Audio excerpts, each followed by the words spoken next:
What time did Carl say he was going to show up?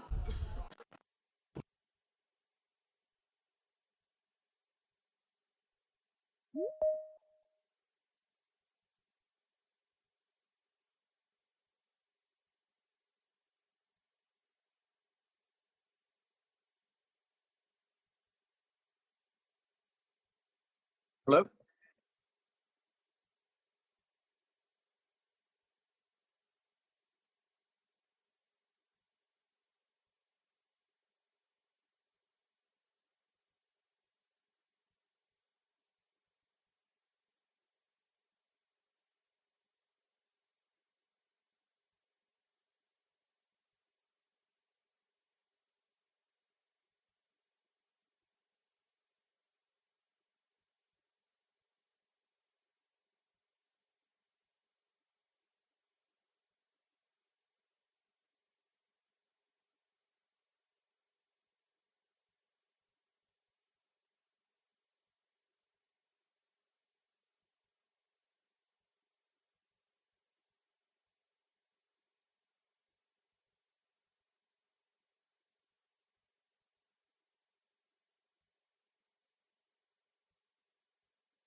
Good afternoon, everybody. Welcome to the City Council meeting. It's 6 p.m. Tuesday, June 16th, 2026, and we have a quorum. All right, we'll go ahead and move on to the invocation with Lieutenant Denny.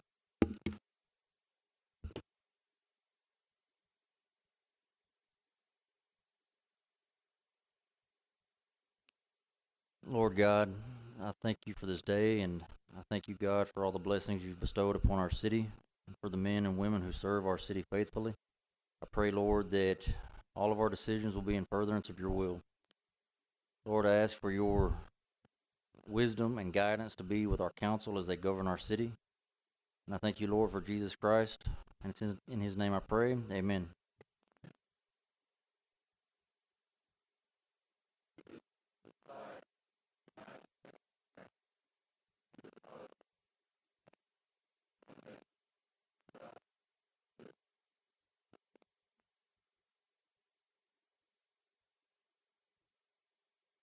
Thanks, Lieutenant Denny. Appreciate it. I can get it for you.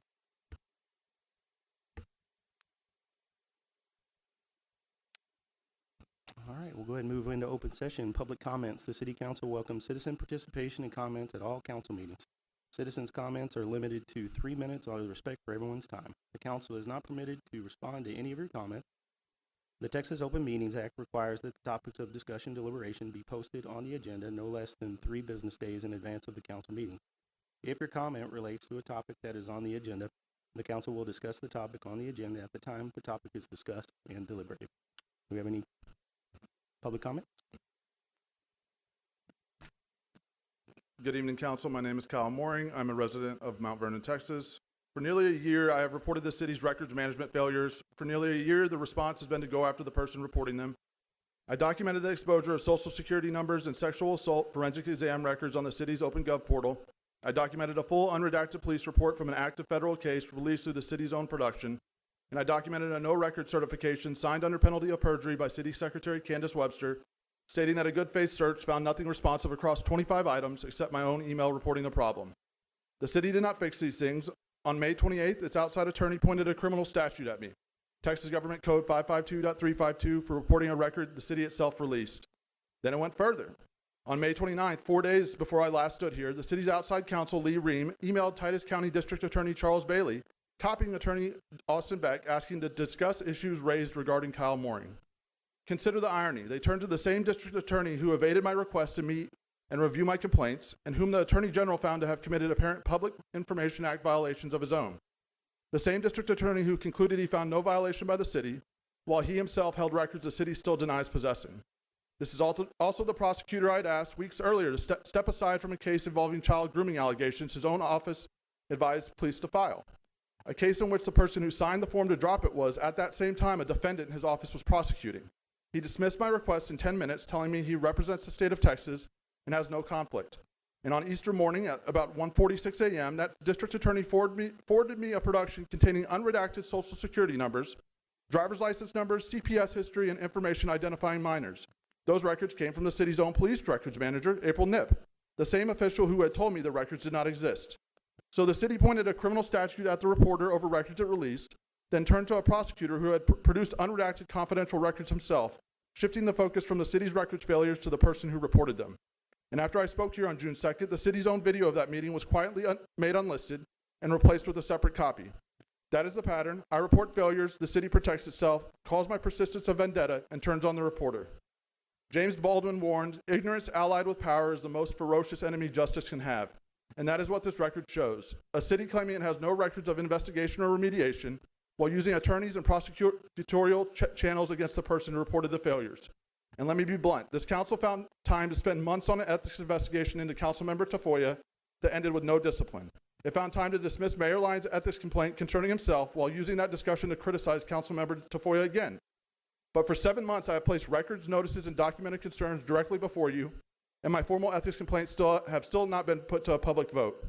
So I renew 2 requests. Place my formal ethics complaints back on the agenda for a public vote, and authorize an independent outside audit of the city's records practices and internal controls. Thank you. Anyone from the public like to speak? You? Just state your name and where you are, county or city, doesn't matter. Sarah Ehlers, County. All right. Oh, Hi, Sarah. I'm a little nervous. I bet you are. I feel your I brain. made some notes. All right. Greetings to you all. I really wish Mr. Hinton was here tonight, but I'm sure you'll pass the message along to him. I came before you tonight to commend your brilliant marketing strategy of making each council meeting reminiscent of the 1940s cliffhanger serial picture shows. I particularly enjoyed the episode of 2 weeks ago when you left me on the edge of my seat wondering if we've got a town troublemaker, a poltergeist prankster, a rogue raccoon, a problematic possum, or an overly ambitious aperture. I was on the edge of my seat, riveted. I was about to find out why the window kept being found open when the feed ended mid-sentence. All my anticipation deflating faster than Patriots football. It was all I could do not to jump in my car and rush down here demanding answers. In conclusion, I have 2 requests for you tonight. Please fix the feed ending too soon, and please, when Mr. Hinton returns, have him finish the window episode so those of us at home that missed the end of the story would be able to hear it. Thank you. Thank you, Sarah. I appreciate it. All right. Any more comments? All right. Let's go ahead. We're gonna move from the consent agenda. We're gonna put number 1 in the regular agenda. Consider approval of the June 2nd, 2026 meeting. Is there a motion to approve the item? I make a motion that we approve the June 2, 2026 meeting minutes as shown. I second. All right, Madam Secretary, can we take a vote, please? Yes. Aye. Aye. All right, vote passed unanimously. We'll go ahead and move to item number 2, monthly financial report for month end May 31st, 2026, and it's our interim finance director, Elliot.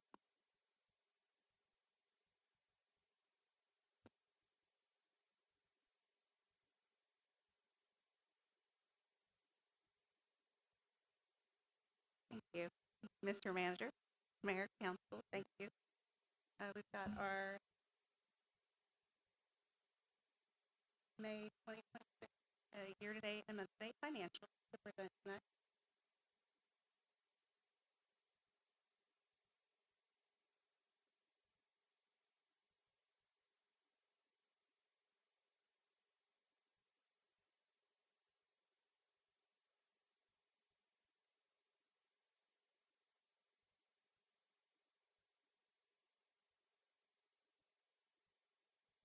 So on that very first slide following this slide, we have our general fund revenue, and we are at, in a comparison to budget, an actual 12.3 million year-to-date. That is at 77.5% above the target on a straight line of 67. And it's also up $1 million over this time last year. And on the next slide, we have property tax collection. We're down 3.3% in comparison to budget and about 214,000 overall. For sales tax for May,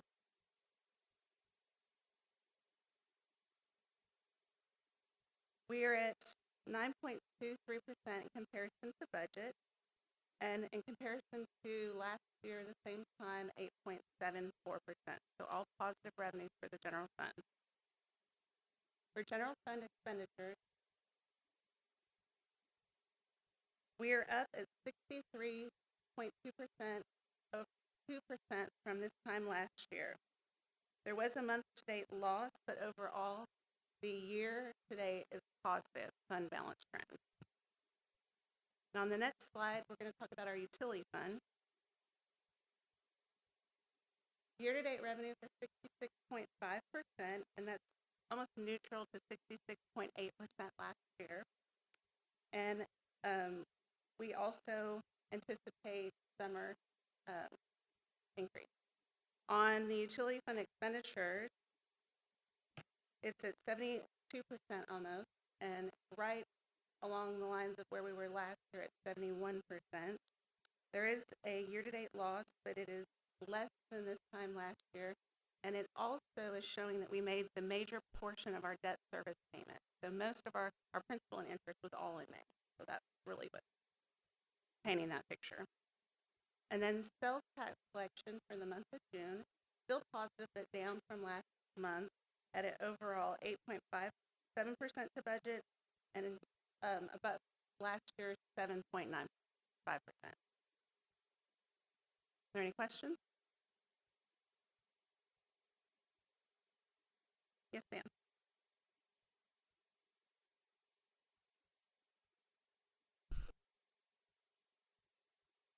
Yes, ma'am. April. Mm-hmm. Yes, so we did an adjustment last month. The accounting is always on a cash basis, and then the year end we do an accrual basis for audit. And when it came to our attention that the property taxes were on an accrual basis monthly, we made a correction there, causing the negative. As you'll see that April has a 0. And so we trued that up to get it back on a cash basis for the appropriate way to account for it. Negatives, I don't either. Yes, ma'am. Thank you. I appreciate it. All right. And we are going to move on to item number 3, presentation and discussion of financial report presentation by the city financial advisor, Hilltop Security, and that's going to be our finance director, Elliot. We'll introduce Jim Sabonis. Actually, I'll go ahead and Sabonis. introduce him. We have Mr. Sabonis here this evening from Hilltop Security. We appreciate him making the trip to be here. We have, the staff has been working with him. He has quite a few slides, as you see in your presentation. It's this one here. Each of you should have this in front of you. So I'll relinquish the rest of the time to him. Thank you. Thank you, Rob. Good evening, Mayor, council members, citizens of Mount Pleasant. My name is Jim Sabonis. I'm a managing director of Hilltop Securities. I've been fortunate to represent the city as financial advisor, and I work with many cities here in Texas and some throughout the nation. Rob challenged me a number of months ago to try to provide an overview of the financial condition prior to you going to your actual budget workshop. Understand what's taking place, and provide some background information will help you as you develop your strategy going forward. We go to the next page, 2 pages, 1 more page. This is a long presentation. I'm going to go through it quickly because I just really want to talk about the high-level items. And in an overview, and I actually was putting the overview together, thinking about it. And one thing I have to say, and I have confidence in mayor, council members, you, administration of the city, you run an efficiency.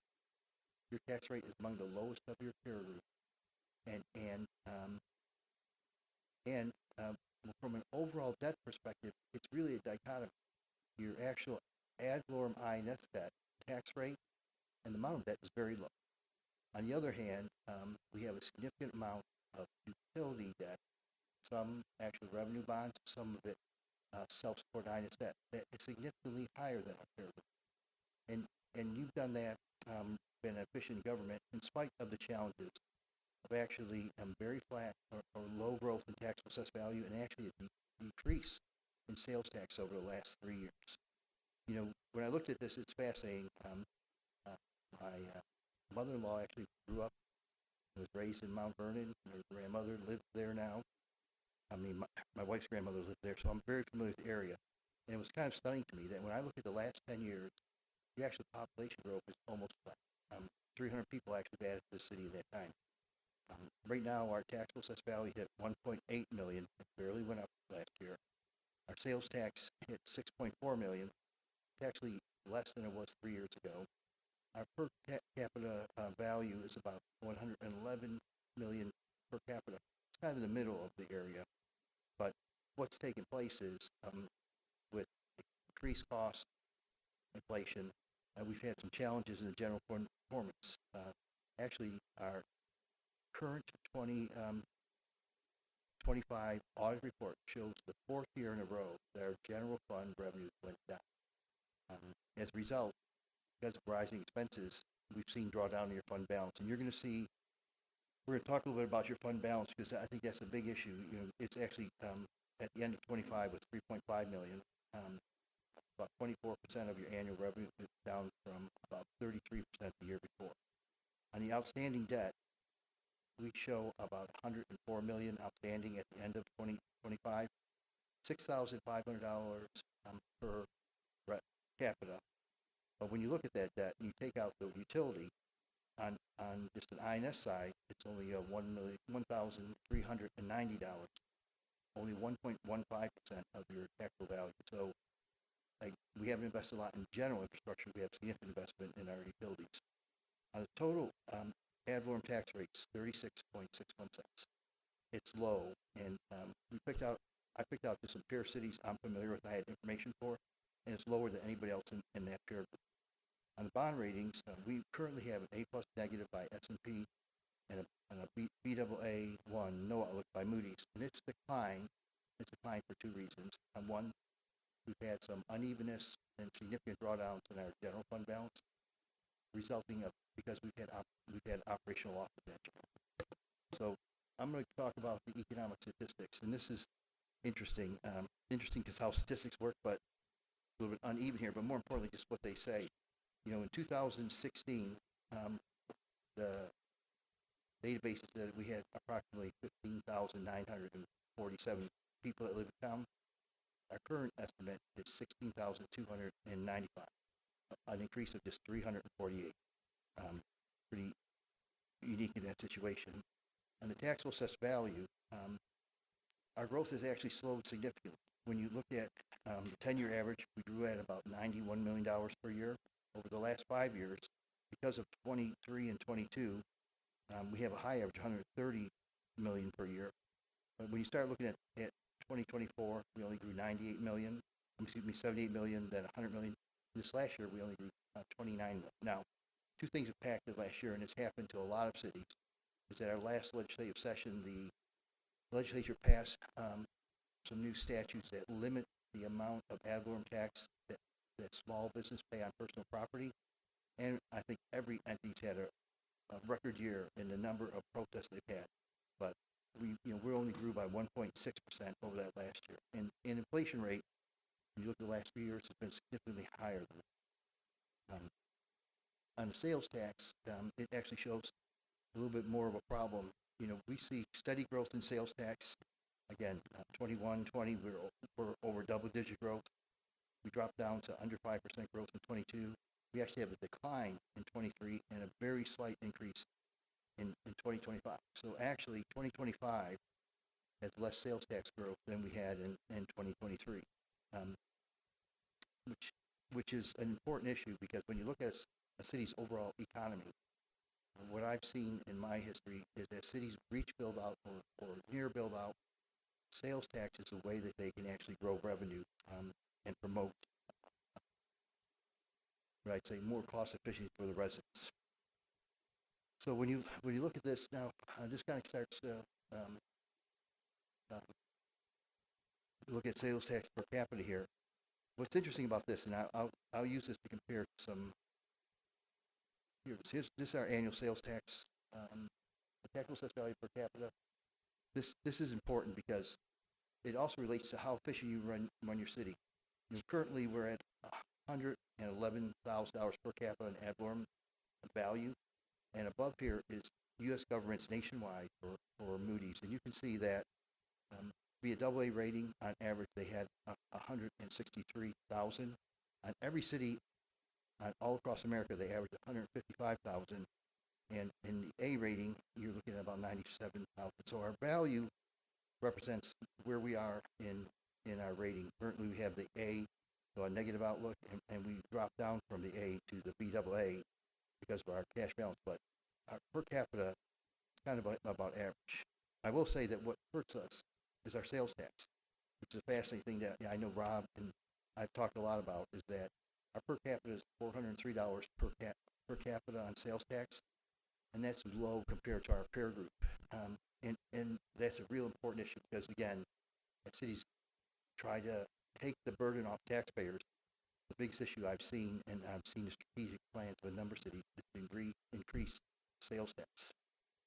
So let's look at our peer groups because I think this is interesting. I picked up these cities because I thought some of these would be comparable, focused on generally East Texas and cities that I'm familiar with, and you can see that I've got them listed on what their actual population is, their taxable value, their sales tax. But what I really think that ties it together is comparing us against their taxable value per capita and their annual sales tax per capita.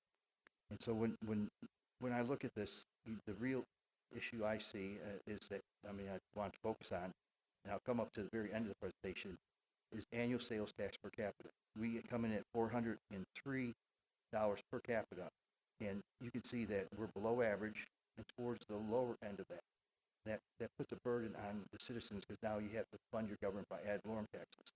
And I also want to say that I'm fortunate to actually represent Commerce, and while I put them in statistically, they're unique because they have Texas A&M East Texas there, and there's not a lot of sales tax driven because the students go to school, everything's done at the school, and unfortunately on weekend when they school, it's a commuter school, there's not a lot of weekend activity, something we've worked with them on before. Also, when you look at their taxable value per capita, I kind of put them as an outlier because a lot of the property in the community is owned by nonprofits between the university and some religious institutions. So they have their challenges. But the real important thing is that when you look at them, and I'll come up later, you're going to see that the cities that have the lowest sales tax per capita and the lowest assessed value per capita consistently have the highest tax rates. Commerce is at 80 cents right now. So the reason this is important is you can look, it's not how big you are, it's how dense your economics are for your community, and with the key per capita sales tax is a real indicator of what the tax rate's going to be. But in spite of that, and this is actually a fascinating thing to me, is how efficient your government is. We're below average in our sales tax, and we're below average, and we're at kind of the average in ad valorem, but we have a very low tax rate. Right now we're at 36.61 cents, and it's gone up a couple pennies over the last couple of years, but it's kind of consistent where we've been in the last few years on our overall tax rate. When you look at that tax rate, the real unique thing, and of all things I've noticed, this is the one that's going to stick out the most, it's how low your M&O tax rate is. We have a M&O tax rate of only 28.28 cents, slightly higher than the last couple of years, but when you think about this, our growth rate has slowed in taxable assessed value. Actually, sales tax declined, and we've only gone up slightly in our M&O tax rate. This tells me this city must be budgeting very efficiently, this is a challenge. On the I and S side, we have an 8.3 cent tax rate, slightly up over last year's, but overall, you're going to look at, when I look at these other cities, you're going to see their ad valorem INS tax rate, the component, instead of the tax rate, is significantly higher. And when you look at the peer cities here, this is it kind of gives you a feel for where you are, how efficient you are. That when you look at our community here, we have a very low M&O tax rate.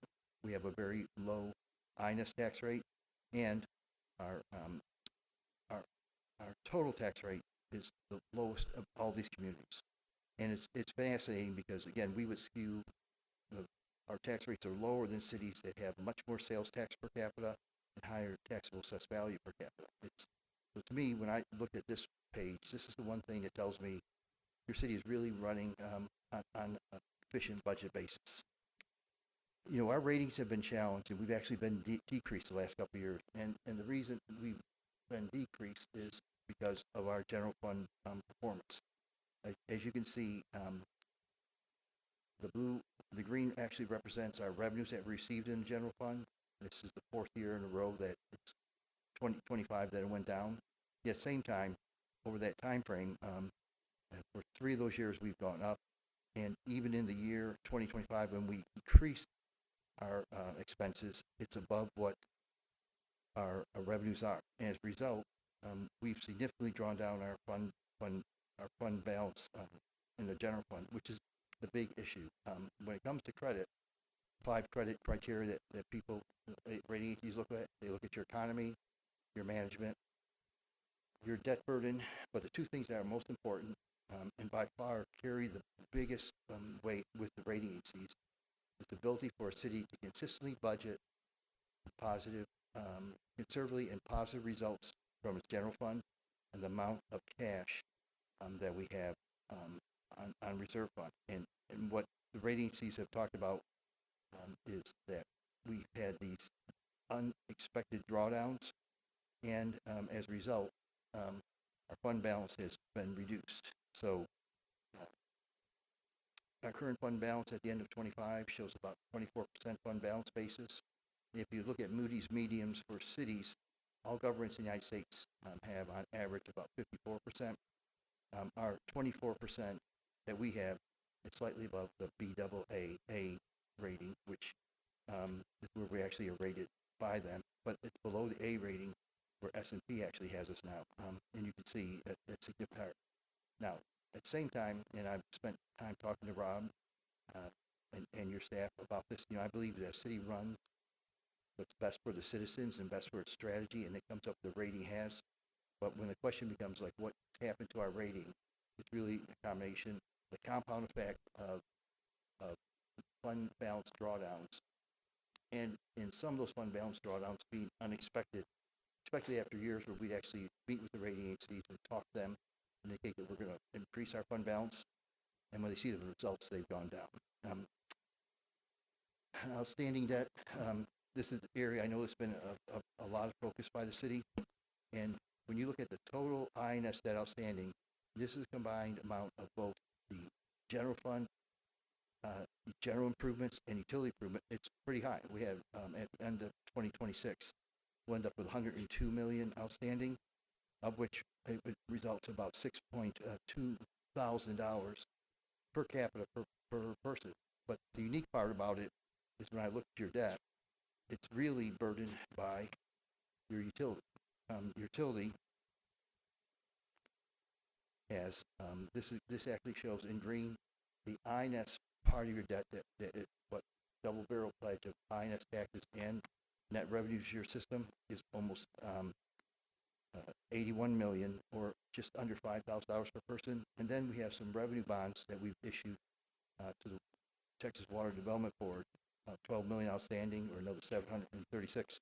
So when you look at what's outstanding, it combines to be about 93 million of your $102 million debt, or about 5.7, $5,712 of per person. Now on your INS debt, and this is kind of fascinating, is that that's not actually a big burden. When you look at the burden you have, we do have $21 million outstanding. As I indicated, it's about 1.2% of your value, which is very low. On average, cities have approximately 2.5% of their value outstanding, with growing fast, growing cities having a higher number, mature cities going to the lower end. And when we look at this on a per capita basis, it's $1,292. And below here is actually an excerpt from S&P rating methodology. And you can see that we would fall in the 2 class, and 2 would be very strong, indicating between $500 and $1,500 per capita debt outstanding. So it's the unique thing of when you look at us compared to other cities, on overall debt per capita, we're second highest in this group, besides Greenville. Greenville has an electric utility and a water and sewer utility that they fund some of their debt with. But on a net general obligation debt, we're almost the lowest in this process. We're towards the lower end of that process, indicating, again, most of our debt is on the utility side, not on the INS side. So when it comes to the bond ratings, this is actually a record of our bond ratings, and we've actually been over the last few years, we've actually been in the A+, A2, A1 rating. But what happened was that in our ratings, in the rating reports I'll go through in a minute, we've actually been downgraded to Moody's to a Baa1, and we're under negative outlook by Standard & Poor's with an A+, with expectation that they're going to review us at any time, and anytime I think we'll eventually be downgraded. And why is that? That they indicate in summary that our economy is not growing. We've actually had a very small increase in value, actually declines in sales tax. We've had challenges in our budget performance. Reserves have been drawn down. They're below our formal target and below the average of our peers, and we have a significant amount of utility debt. I think that, as I've indicated, Rob, that the rating agencies go through a standard review process for those that are on credit watch, and it's time for us probably to be reviewed by them. And I think at that time we could be downgraded. On S&P, they actually reflect the same things that we have.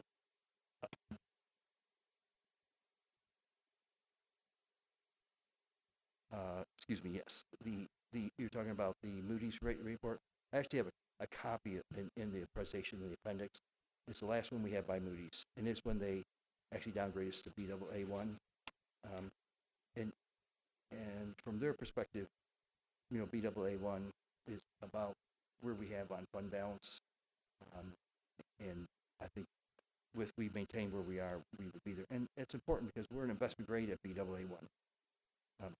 On Standard & Poor's, they actually have us here, and in their situation, we're on negative outlook. And again, I think that if they apply their standard rating, we'll go to a triple B category equal to our Baa1. But again, it's an investment grade rating. They point to the same exact issues that we have is really the amount of cash we have in budget. So when I think about this from a summary perspective, the city is forced to deal with issues that not every Texas city. A lot of cities are trying to grow too fast in how they're working, but when it comes to the 5 credit factors that you have as a city, overall, our debt picture on the INS side is not high. Actually, we have a limited amount of the INS debt, and when we have these ratings, it's related to our general obligation fund. Now, we do have significant water and sewer fund, and as long as we continue to self-support it wouldn't be a negative impact on us. In general, management, financial policies and procedures are good. In our economy, it's been slow. It's not a positive or negative, but the issue is twofold: is consistent inability to consistently have positive cash flow from our operations, and we've drawn down our fund balance. Now, I've talked to Rob before. I've dealt with lots of cities that have gone through financial situations, and over the years, I've actually been brought in to help a number of cities, and traditionally what you would see is where a city has a unique, goes on negative or gets downgraded, we try to put a multi-year plan together, say, let's conservatively budget, let's generate cash, and over a multi-year time frame, try to get our cash balances back to a target that we have in place. And right now, we're below our own city target process. But the challenge that you face, and it's an interesting challenge, is that over the last couple of years, and I know from working with the staff, the city expected to grow. It didn't expect to become smaller. And so you're faced with growing costs across the board, inflation impacting you, and at the same time, our economy constraining a lot of it. As a result, though, at the same time, I tell you, the citizens have to be proud and thankful, I think, of what you as leaders have done for the city. You've got a very efficient tax rate. The last thing I would say is that, while we've been downgraded, one thing that's important is that we are investment grade. There's probably not a business in this county that has an investment grade by itself. It's hard to get rating. Shows the strength of city's credit ratings itself. And the difference between the ratings is not that significant. You know, between a Baa1 and an A rating, it might be 10 basis points, 12 basis points. Very small difference because we're still considered credit rating. You know, we're rating, and then between an A and a AA, it might just be 5 basis points. So you're really talking about, you know, it sounds terrible that we got downgraded, but we are an investment grade rating. We sold our debt, and we have tremendous appetite by investors. We competitively sell, we have numerous investors. But again, the question is, you know, where do you stabilize at this time frame? And it's a difficult issue. And as you go into budget, you know, it's going to be, I think it's going to be a tough situation because, again, based on your trends, if those trends continue, it'll be hard to keep your tax rate so low. If we have, and it's important to make decisions now because as you've drawn down your fund balance, now we only have 20%. You know, one time we were at over 40%, but as we've come down, and what I recommend to you is work with Rob and with your entire management team, because the worst thing you want to be is to be in a situation where you draw down fund balance, and then you come forward and say, next year, as we reduced our cash balance, how do we make it up for as we go forward? You know, I had one client that was brought in to help a city that had, and I'll use the example where they had $3 million of unrestricted cash. They budgeted 1 year $1 million drawdown. They budgeted second year $1 million drawdown. They had $1 million. In the third year, they budgeted $800,000 drawdown.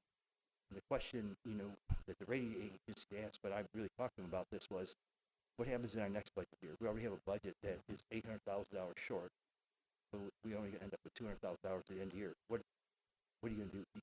You don't want to be in that position where that becomes a real challenge for you. So again, you know, this is a really unique situation because when I read this, it really made me think through your city in the years I've worked with it. Your city's done a lot.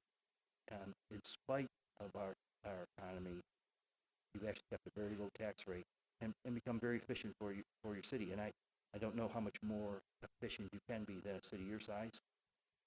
So, yeah, at the same time, you know, there's a challenge that you get. So that's kind of an overview of what I observed from your city. That was my comments here. I've actually got copies of the last 2 rating reports and that criteria from the agencies with indicated indexes for different ratings and the national average in the back. I'd answer any questions or provide any additional questions.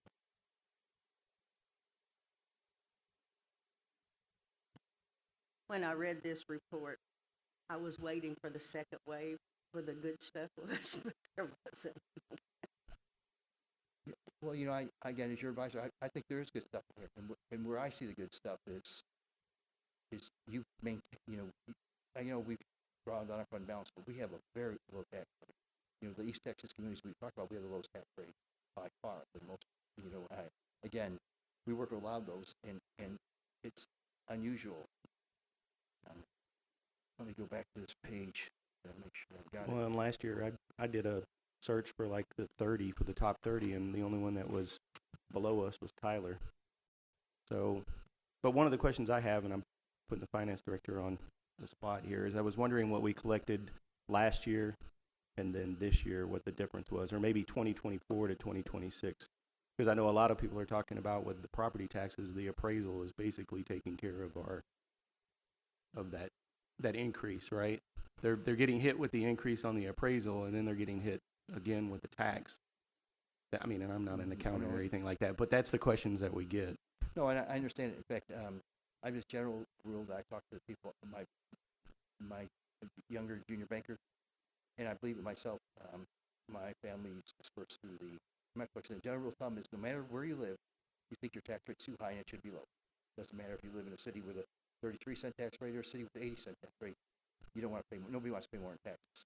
But again, I look at this column here, and again, from my perspective, it really stunning to me when I look at this. We actually have, an M&O rate of 28 cents. And when you look at this, by far, the majority of these cities have higher M&O tax rates. And the ones that are higher, probably a combination of two things. One is they have more sales tax per capita, or they're bigger cities and become more efficient. But your city is very, very efficient from that perspective. And again, we have a pretty low INS tax rate compared to most cities. So the good news is you're doing well in spite of your challenge. And for me, that's what I would summarize is the city's been challenged by, a slow overall economic growth. In response, your council has been efficient, and kept the tax rate down. And it's cost a little bit on your ratings, but that's what's been best for the city. It's been best for the city. But so I do see they're good. Again, it'd be different if our tax rate was 80 cents and we had those economies, but on the high side, but we're on the low side.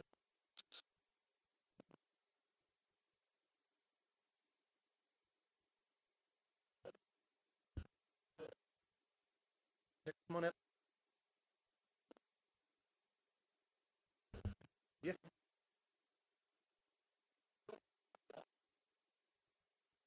If you have a sales tax and your property tax, you're saying that there's a connection between them, correct?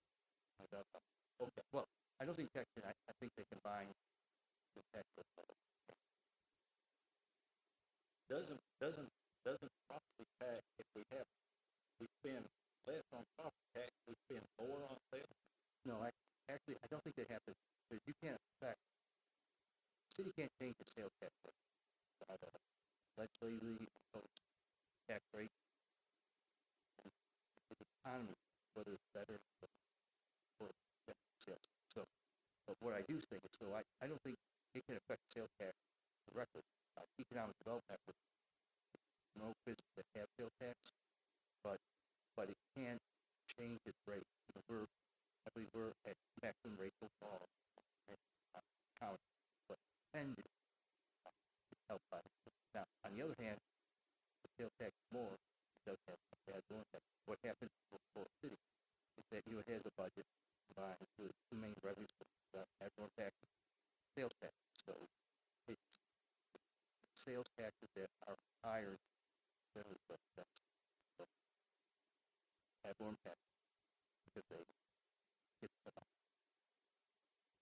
so we can't change our sales tax.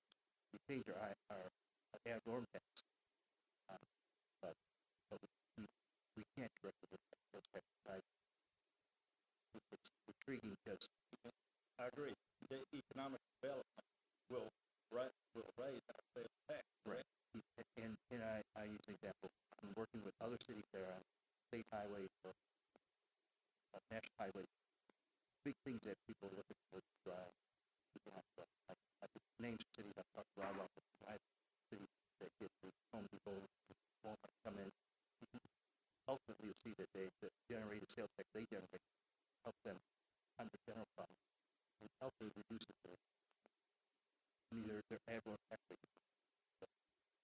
And when other cities I've seen over the years I've worked, spent my whole career here, actually cities mature, and they talk about how do we diversify our revenue stream so the citizens don't pay the majority, always focus on economic stuff.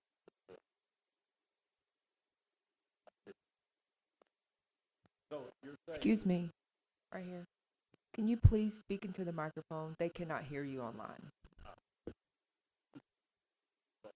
get on close. Am I supposed to get closer, or is he Yeah, supposed while you're to? talking.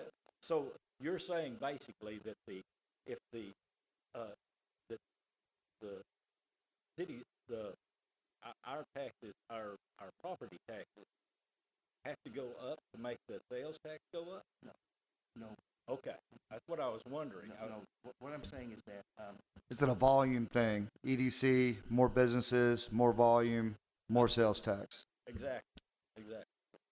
what I'm saying is that, let's say, and I'll use, let's say, if we have general fund budget of we have a general fund budget of $100, and, we get $30 in sales tax, we're gonna have to levy an ad valorem tax of 70, because our sales tax goes up.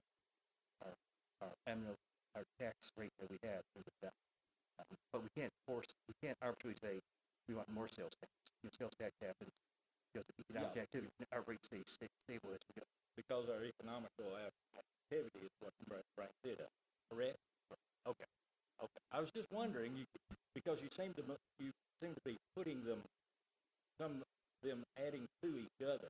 Well, and what I mean by that is that, yeah, I think if we looked at this group of cities, the ones that have, there's a tremendous correlation between cities that have a lot of sales tax per capita and having a lower ad valorem tax rate, because sales tax generates a bigger portion. But where we got city like us, where we have smaller sales tax per capita, we're forced to levy it on our ad valorem tax. Okay. And let me, I can use a real life example. Represent a number of the cities in the northern part of the Metroplex on the I-75 corridor coming out of Dallas and Plano and Allen. I have one city, for instance, they finally get, for years they've been hoping a Walmart comes to the Home Depot, they open a center. They generate so much sales tax, and that year their overall ad valorem tax was down 5%. So, because the amount of sales tax they generate, they can use that to make their budget, and they don't need ad valorem. Okay. On the other hand, I've had a client of mine where Walmart was on one side of the highway, and they had received a incentive program from the city, and they approached the city across from them as this incentive program ran out over 10 years. And they just moved across the highway. They lost the sales tax and value of it, and actually that retail center almost went empty for a while, so it turned into an antique mall. And all of a sudden they had to drive their tax rate had to go up because they still had rent. They can only cut so much of the cost in that situation. So with the businesses that we've added this year for 2026, our sales tax is looking pretty promising, right? I mean, It has improved, yeah. and then we've got the people that we're moving in, Academy and all of that business. That seems like a promising thing also. Yeah, So, Academy is exactly the type of business that you need to come in for. yeah, it's generate- growing. Well, I wanted to say that we have visitors tonight that are from our Main Street committee. And obviously that is something that the city of Mount Pleasant needs to make sure that we all work together to get the local retail sales tax up. And that's where the downtown merchants, the Main Street, that's going to help. Now, these are smaller businesses. They're not Academy.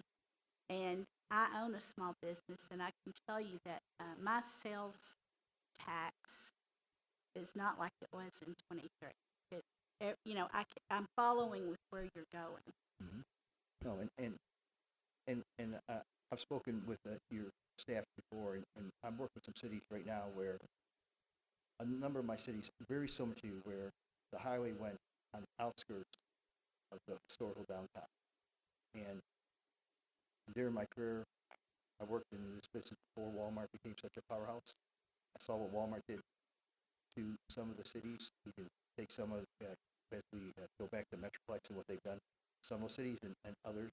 Yet at the same time, from a practical perspective, there's a number of my communities that are on the edge of growth, and your staff talked about putting a tours together, and again, it's kind of a catch-22 you want them to come in, you'd like them to be on the highway. And the question is, how do you help your downtown take advantage? And we've done tax increment reinvestment zones that actually capture downtown and the frontage road on the highway. Part of the plan would be to use a portion of the increment that comes both on ad valorem and sales tax from those businesses to revitalize downtown. A number of cities are doing that right now and using that to fund Main Street type objective programs. You can't say we don't want it. The real question is, how do you benefit the community by both having it and benefiting downtown and making it a tourist destination. So when Moody's and S&P, when they do this new rating, are they going to be grabbing data from 26 also, or? They'll ask for, we don't have our 26 audit yet. We only have our numbers right. I'm surprised we haven't talked to one of the rating agencies yet.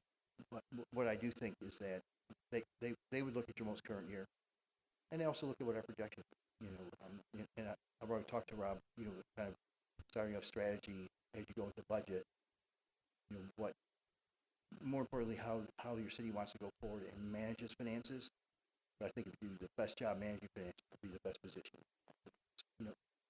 I explained with him, and I don't want to mention, but I was called in to help, asked to help Central Texas City that went through some very difficult times, some challenges with staff, significant drawdown in fund balance because unexpected, some lawsuits.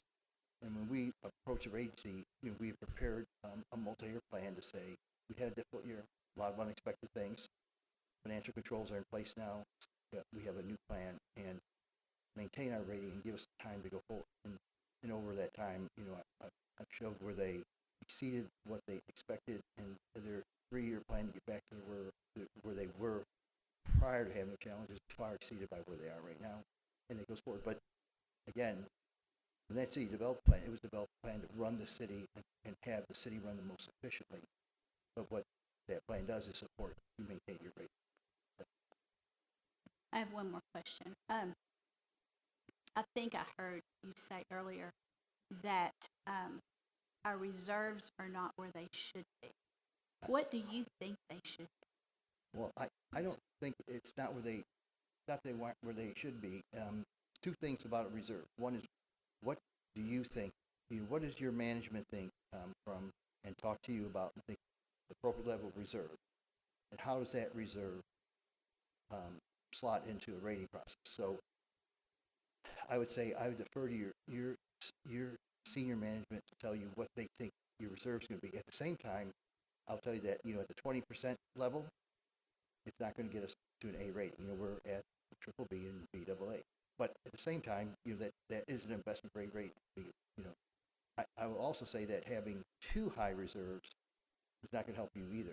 The question is, what is the right reserve policy for you, and then to explain that to the ratings. But for us, it's intriguing because one thing I think that is unique about our city is because so much of our revenues come from ad valorem. We can have we don't need as much reserves as someone that has an outlet mall in the town that has to worry about what their sales tax would be, a vulnerability of a major manufacturer moving that can take it away. You have to look at what your revenues that you come in and what the potential volatility of. And to me, knowing the way I understand your city, we really don't have a concentration in a major sales tax producer. We rely on sales. I think we don't need as high as reserve as a couple of my cities that depend on some big retailers or businesses where you have to be a little bit careful about that process. But again, I defer to them. And our perspective, it's both drawing down reserves that and this is the unique part. Our policy believes our reserves too low that you have right now. And so you've already indicated, here's what we think it is, but we're below that. And we haven't tried to get back to that level. But I think that during this budget process, I've spoken to Rob, and I think it's a huge part of the thing is what is the appropriate level, and then decide if you get back to it. Because I think you're slightly over 22% as of 2025, and that might be appropriate, but then you might want to change your policy to reflect what that. Well, we've worked very hard the last couple of years to bring our reserves up to where they are now. I know. Very hard. So I'm proud of our city that we all had to pitch in. No, and again, you know, if you're at 20%, we're talking at 60 days. I actually think that's probably a good position, but your policy indicates that you should have more. And I think maybe the policy is more dated, and then actually consistently staying at that level will actually get you back to where you should. That makes sense. Councilman Hagan? Thank you. I will say, look, I read through the Moody's report and the other one on just some of the cliff notes, right, on things we need to do. I know with Greg, because that's right when we first came on council, Greg attempted, or at least put it on a list, I'll say it that way, whether they got all executed or not. So I guess, the reserve policy's in here, 16.7. I think we were at 22, maybe it's gone down to 20. But then, I guess, Rob, just unfortunately looking at you, there's a handful of policies that I identified. And so, are those on your radar, I guess? Okay. And then, like, are we gonna try to tackle those as part of the budget? Or some of these look a little, like a long-term capital plan looks a little bigger than that. Yes, to answer your question in two parts, yes, they are on the radar, but some of them will not happen in a year. Some of them are a part of it. Awesome. Thanks, Rob. Any more questions, discussion? I have one question. First of all, I'd like to say thank you, Jim, for coming in, for putting this information together, and for presenting. Obviously, it's a lot of information, it's a lot to absorb. But my question to you would be, not so much for myself, but the council or the public, but considering our current financial situation, what strategy or strategies do you have the most confidence in us moving forward to move us in the right direction outside of these policies? Councilman Hagan referred to. Rob, I'm glad you asked me that question, because you asked me 2 weeks ago to be prepared for that question, and I've spent more time thinking about that than all the other clients I work with, because I think it's the most important issue we face.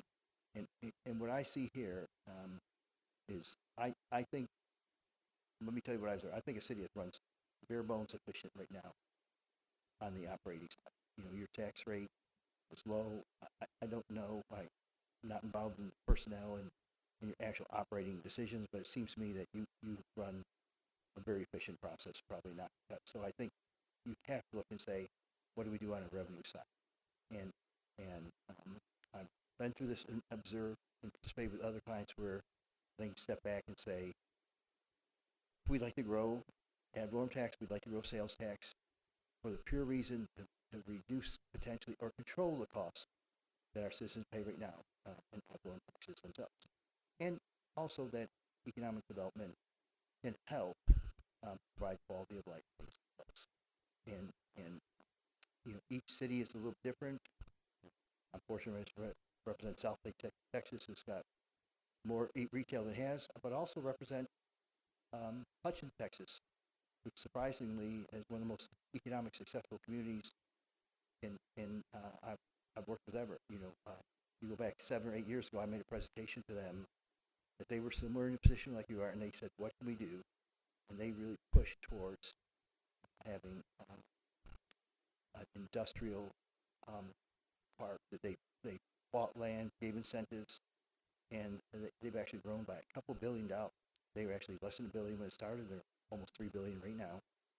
They've actually reduced their tax rate, built a new city hall, citizen senior center, community center, and they had no assets to provide any benefit to the city. And then now they have assets. People are building homes. And so, to me, I think you have business leaders here that are knowledgeable about the area, are successful, and I think that, like any business, getting a blue ribbon community of citizens together and saying, what can we be? There's things, as cities say, I have cities that they want to be South Lake or they want to have big industrial parks, but maybe they can, maybe they can't. You have to decide, what can you do? What do you think you can do, and both invest and promote in the assets to help you be on a competitive basis. Because the bottom line is competition. I see my cities competing all the time for business relocation, retail facilities, and and I think you'd have to sit there and say, what can we do, and let's focus an effort to make ourselves attractive to those businesses and to those type, hopefully residents come in place. And to me, I don't know exactly what it could be. I can say that when I drive down the highway, I'm always surprised the lack of major retail we have on our major highway going through town compared to some of the other communities you have. And I think that that's an opportunity for it. I think that, again, I love East Texas, spend a lot of time out here. I do what my wife and her mom want, and we come out this way. And I love East Texas. I mean, I think it's a great place for the opportunity for residential. But I think that you'd have to say evaluate it, some of the practical things that you believe that you can be competitive, and then focus an effort on investing and actually attracting those type businesses. So, me, I don't know what it would be, but I think the process is really to evaluate yourself and say what can we do. I can actually use an example of a city that's southwest of Fort Worth that I represent. That they had an industrial park, and for years they weren't successful. They actually did a study, and they realized that nobody wanted to have an asbestos shingle manufacturer or a manufacturer of chemicals, and they realized they didn't really have any natural advantages, except that they could have an industrial park kind of shielded from the rest of the community that attracted the businesses that others maybe didn't want. Unfortunately, they've got a battery manufacturer there. They've got people that do heavy, very specialized mineral and gas production. Especially they have major businesses that come there. They have priests that, and to them it's about being open-minded and saying these businesses. Some people just say we don't want them, but we'll take them, but we'll control where they are so they don't impact our city. We'll make sure we have the systems in place to control and pre-treat any waste they have. And they really don't own their city, but they're there. I use an example of a city that's kind of unique. It's surprising. I'm fortunate to represent Red Oak, Texas. Red Oak has South Park, just of Dallas Metroplex in Ellis County, challenging growth. They actually were an early believer in data centers. Now, not everybody likes data centers. Their data centers are 100% brick enclosed, fully fenced, and have minimum grass distances from the building to the fence. And they've actually had 4 started. They increased to almost $3 billion in value that they there with minimum impact on the city because it's an industrial park and land they bought. But again, they focused. They wanted to do that, but they controlled it, put it where it should be. They're fully enclosed and controlled. And so to me, it's kind of understanding what could you have here, and once you do that, how do you attract them? How do you deal with those people? It's got to be a process that I think got to be led by your community leaders who know the community and supported by the city, the county, school district. Everyone get together and try to make sure that you provide an environment to attract them, promote them in the process. And again,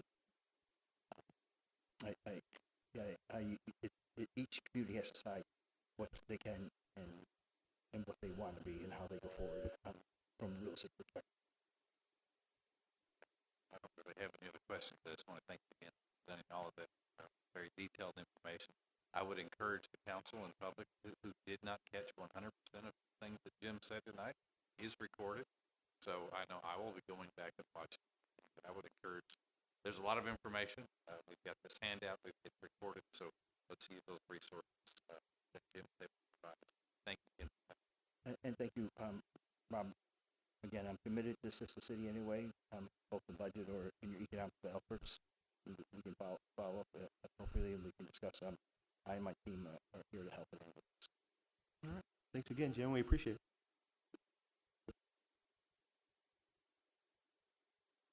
Yes, we will make this.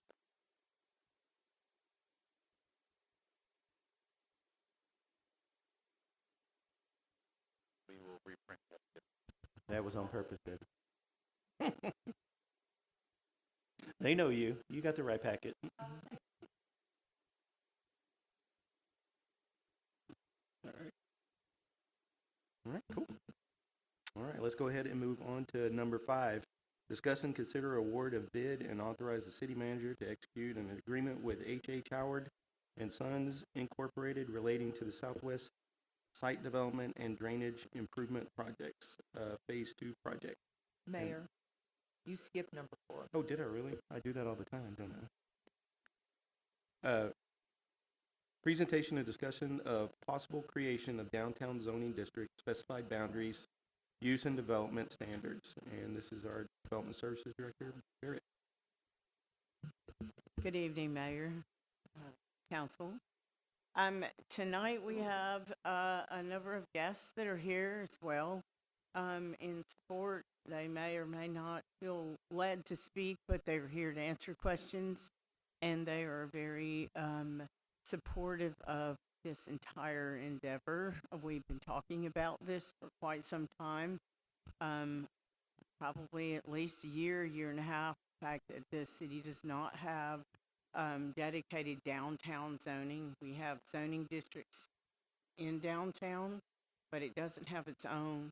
And so the districts that we do have are the same, have the same standards for landscaping, the way the building it looks and is designed, and the kind of uses that you would find any other place in the city along the interstate or on one of our highways. And so because downtown is so unique, and we have such a special downtown in particular, I will tell you that this entire presentation is not Mount Pleasant. It is it reflects a trip that I took recently to a very successful Main Street community in another state that is similar in size and background to ours, actually.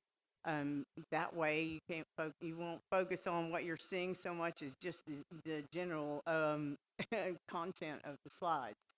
So currently, just to kind of recap, this is a portion of what our downtown area looks like. The white area in the middle is what's called the Central Business District, or CB zoning, and it's 16 blocks around the courthouse.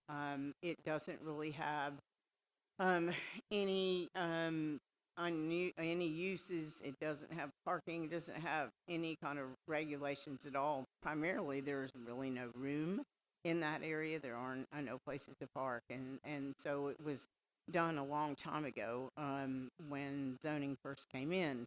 All the other colors inside that pink outline are the various zoning districts that exist, all for commercial or non-residential districts that occur all across the city that have their own standards. So what we're proposing is an actual dedicated downtown zoning district that is specific and special to it, and that will enhance it moving forward.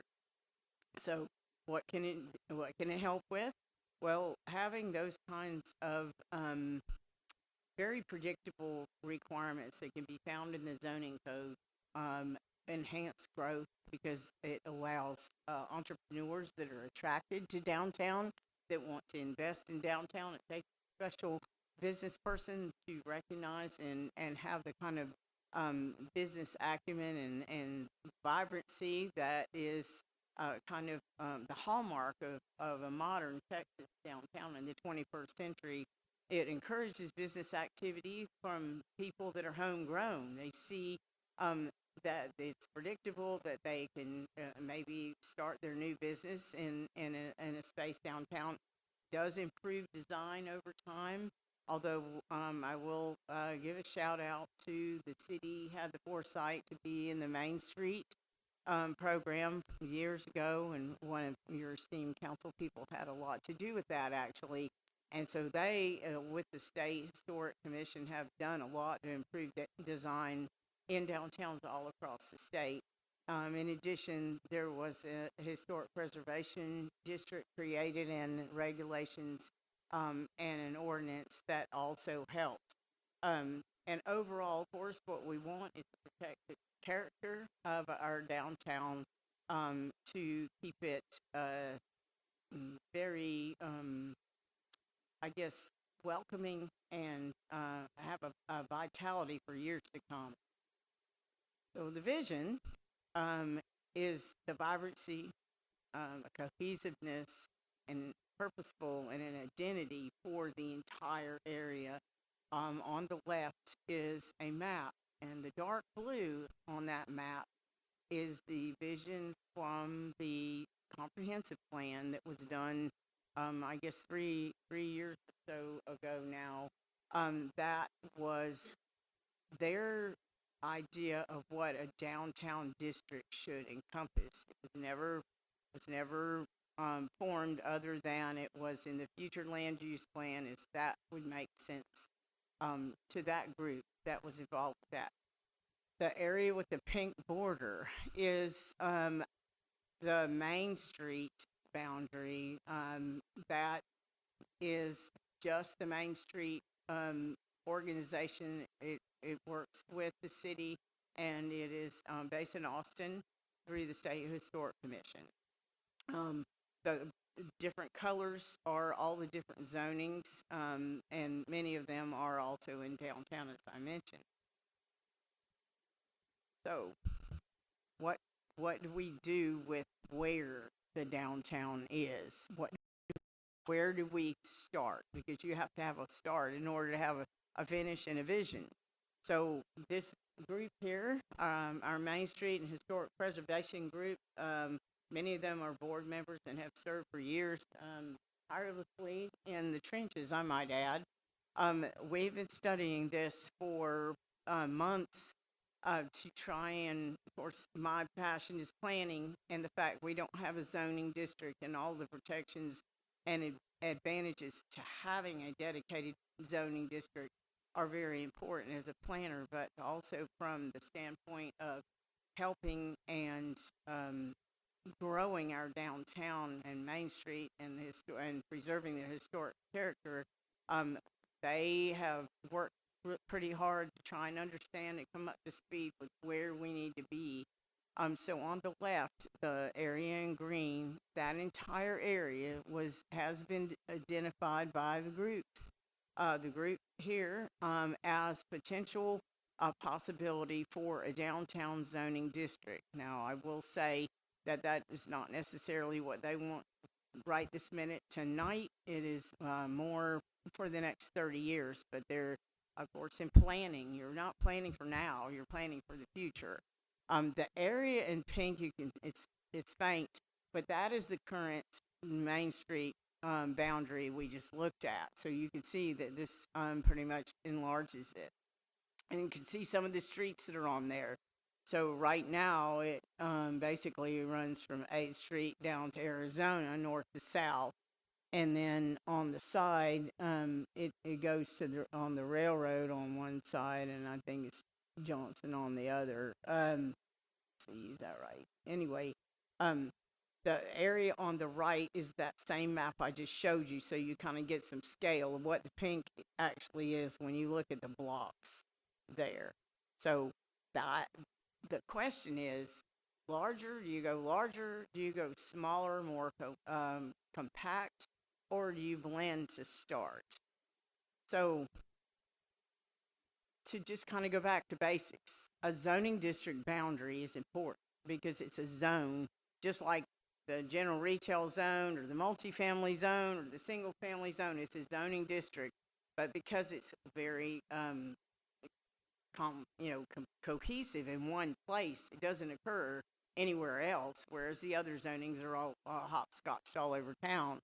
So the uses and development standards, though, for a zoning district will be imposed on that zoning district. So that would include parking, the sort of the materials. You can regulate materials downtown because it's an historic district. Currently, the area in white, the central business district, doesn't have any of those requirements. For a reason, for good reason, because there are no places to park, so you couldn't put parking requirements on new businesses or revitalized, repurposed businesses. So the Main Street group is proposing a larger expansion that I just showed you to eventually allow flexibility in the areas primarily to the west and to the north and extreme south, but the west and the north are primarily residential, but they are being gradually would have the ability to be taken over by small businesses, where you would have some kind of organic commercial activity. Because of the uniqueness of downtown, you don't do this in neighborhoods all over the city, but you do allow a live, work, play kind of environment where somebody could actually have their business on the bottom and live on the top, and or have a small tea house in what was a house, remodel it, and keep that vibrancy going. That is what people yearn for. It is the way our cities were designed back in the 19th century, and so being able to promote and have that walkability and that just kind of general feel is what a lot of people are looking for, both to invest their money and is tourism, and to kind of capitalize on the ball games that they come to, or the concerts that they attend. They come and they spend their time and their money, and they socialize in our little restaurant. So for the initial downtown zoning, I personally am recommending a more moderate district, simply because of the amount of time that crafting all of those regulations to try and work in protections for the people who live in those areas that we would expand to, but also allow the flexibility. We are very, very busy with lots and lots of businesses that are expanding. So we have local businesses that we are working with every day. We have people doing platting. We've got new subdivisions. We've got all kinds of things, and it's just a very small department. The amount of time to actually try and write the regulations that would do the big larger green area justice would probably be would mean that the downtown district would be delayed, and I really stress that I think I'd like to have it now rather than later. But there would be relaxed parking and setbacks that would be phased in that area, so you could have your downtown district created, but with that, the larger vision of where you want to go, and then as it organically kind of works together and get some of those ideas brought forward on protections to allow the flexibility to protect the people that live next door to the businesses. There's a lot of nuances involved in that. I would recommend that we do it in stages. I know that everybody's eager to get started though, so just so we also, another idea that they had was a corridor, which isn't actually zoning, because you can't regulate uses, but you can regulate some of the aesthetics. So a corridor that comes from the interstate down, in particularly from 16th, but all the way down into the downtown, on both sides, would eventually be something that we'd work towards again, but that's kind of a peripheral. It doesn't really affect the downtown zoning district itself. To kind of recap, so uses are one thing that zoning can regulate. So Main Street does take care of the way things look with the historic preservation now of the downtown character. If somebody wants to remodel a building, they need to have their design approved by this group, and it has to meet building code, of course, but it also has a certain number of things that it needs to be approved. However, the one thing that Main Street and historic preservation cannot do by law is uses.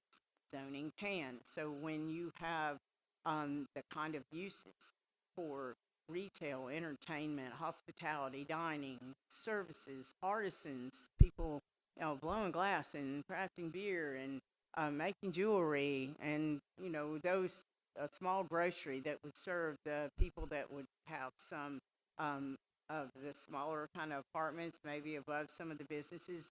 That business model is very successful in a lot of cities. We don't have a way to protect that or even set it up right now. And so this zoning is very important because uses, that's the only way you can regulate them. So just basically to, to carefully select the ones that you want. That doesn't mean that all the uses aren't great in other parts of the city. But downtown, you're trying to do a vision and kind of, an ambiance, if you will. Then, so that means some some uses would be preferred over others. And to get that economic activity that we just heard about. So the minimum size required, this is my professional opinion, should match the existing shaded historic district boundary. Now, I just discovered this last night. We do have historic preservation ordinance that was passed in 2013, and in that ordinance, it very carefully called out every block, every city block that was to be in it, and the Main Street boundary that has been given in our zoning map and everywhere else may be the Main Street boundary, and I assumed that it was also the historic preservation boundary, but I mapped it. I was trying to get ready for this to have the minimum size, which I think should be the historic district boundary, and so I went and started mapping it and coloring blocks on the map and found out that it actually goes all the way to the cemetery. And it's a little bigger. It also goes up to 10th, which isn't really reflected in some of the maps that you've seen before. So I apologize for that, but I just discovered it last night. I think it's critical to protect the entire downtown and especially the historic piece.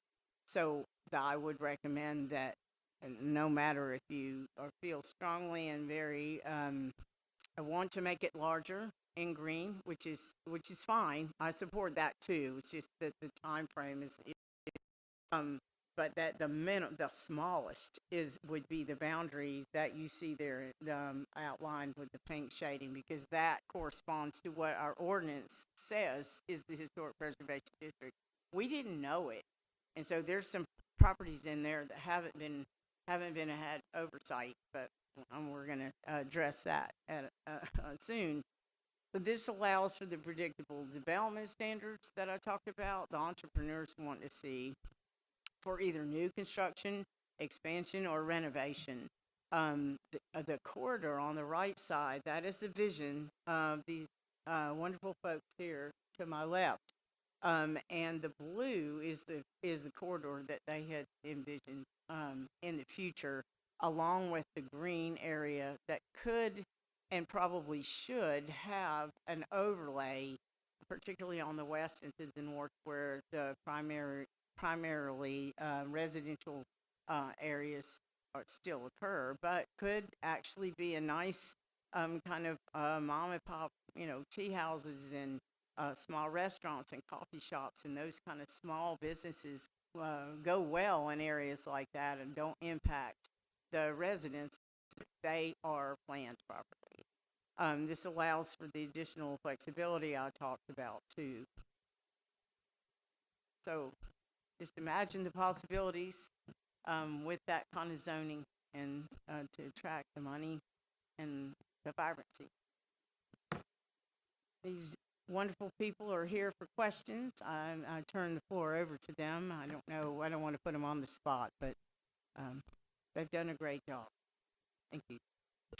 Lynn, before you walk off, question for you on your ask on the sizing, right? Which one we approve based on your workload you have today. So are you trying to say that we approve, you're recommending a smaller map, right? The smaller footprint, so you can get the initial zoning down for just the strictly downtown businesses based on, the questions that have come up in the last few months, which I know this has kind of directed some of that. And then phase 2, right? Start expanding that out. Is that really what you're saying?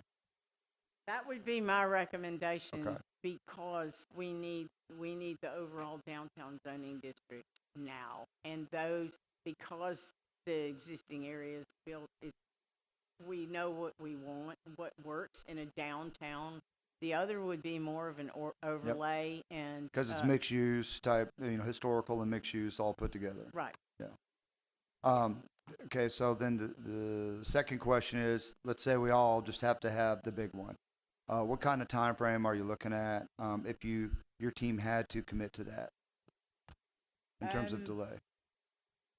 It would probably take until, just because of the drafting and the amount of discussion that has not occurred. So those kind of questions of what to do with various places that, portions that are being redeveloped now that are. A large amount of primarily discovery, residential, so I would six say months to a probably year. Fall, late fall, because, Yeah. some of the sausage making No, I got on you. those things, yeah, we need to be discussed with the public and particularly the stakeholders here to my left. Makes sense. All right. Thanks, Lynn. Hey, one quick question, kind of piggybacking off Jonathan. And I'm looking at here. So I couldn't tell in the green, the big green, where it started and where it ended. So my question is, did by any chance it take in Delwood Park?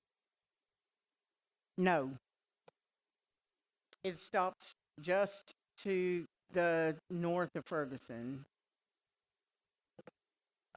And actually that piece that goes down Ferguson, that's TxDOT property. It doesn't belong to anybody. But yeah, they went just to Ferguson here. And I think it was trying to make sure that that it's a corridor. So the whole point, I guess, is to have the entrance in from the south and from the north, which we had looked at the corridor to try and make it more, and when I say more beautiful, it's over time. So the existing property owners don't have any burden. They don't have anything to do. But when properties change hands, or some people want to expand their businesses or change their uses, then they have small incremental change that over time improves the overall look coming in. And the same idea was and these people can probably speak very eloquently because they've been here, many of them in their whole lives, and I've only been here not even 2 years. So that's why they had this vision. I supported that because it's their, they know way more than I do about the character. But the whole point is, as over time, as things are redeveloped, that can be enhanced to kind of promote and bring in that ambiance that we're looking for. And it's the same thing with the redeveloped residential. We're not suggesting that we just stop residential, but it can be a mix of uses. And our zoning districts now in the city do not allow that. So without it, all of that yellow that you saw on the map or surrounding it is residential, strictly residential. Cannot have a business, even if it's a cute house and somebody has a great idea, without that zoning. So, I'm not proposing to forget about that, but because that is kind of its own nuance to how would you craft that overlay to blend into the downtown and keep the character without causing too much, turmoil, I guess, if for lack of a better word, on an existing district. So, So you're wanting to overlay the downtown district over the current historical district? The residential piece is primarily to the west or to the left of the pink boundary, and to the slightly to the north as it got larger, where it's up towards where it says larger. That's the area that would need particular First stage type yeah, stuff? it would be it would have a residential character, which is all residential now. Right. But it would also have some additional flexibility, but they have to be real careful because you don't want to burden the people that just want to live there. Right. And I would say this, and you and I have discussed the corridor options and cleaning that up and some of the other things that we need to clean up. So I totally support it. I'm so glad that they're looking to keep our downtown as good as it can be and better in the future. But I will say this, when you start bringing it in a residential area and changing that zoning, I am really nervous about that because people move into residential areas for a reason.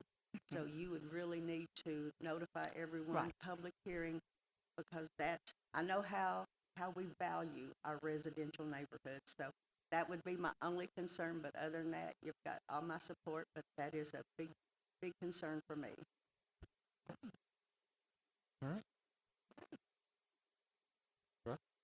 I would just like to thank the members of the Main Street Board, not just for being here tonight, but for all the work that you put into it. You did, I think this was very much a labor of love. Like Lynn said, most of you have been born and raised here, and you want to see the downtown area revitalized. Why are we doing this? And it goes back to three things: it's preserve, protect, and promote. And we heard Jim during the financial report talk about the sales tax, tourism, and tax increment reinvestment zone. Our downtown area is the living room of our city. And right now, our living room needs to be remodeled. We need to do more than put a new couch in and change the carpet. We need to do some major upgrading. This allows for that. We can take some money that may come from a TERS, which we know is about to be attempt to be created, funnel that money into downtown and possibly use that to help pay for a fire suppression system, a portion of that. So setting this district up gives us a lot of opportunities. It opens the door and sets us on the road for revitalization. This is just a discussion tonight. We will come back and we'll bring it to council for a vote. But we wanted your feedback. We wanted your input as we continue to move forward. So thank you again to the board. Thank you again for Lynn for working on it. Yeah, thank y'all. I know that's a lot of work behind the scenes that no one ever gets to see. I only know Jay. So, yeah, does anybody have anything they want to say?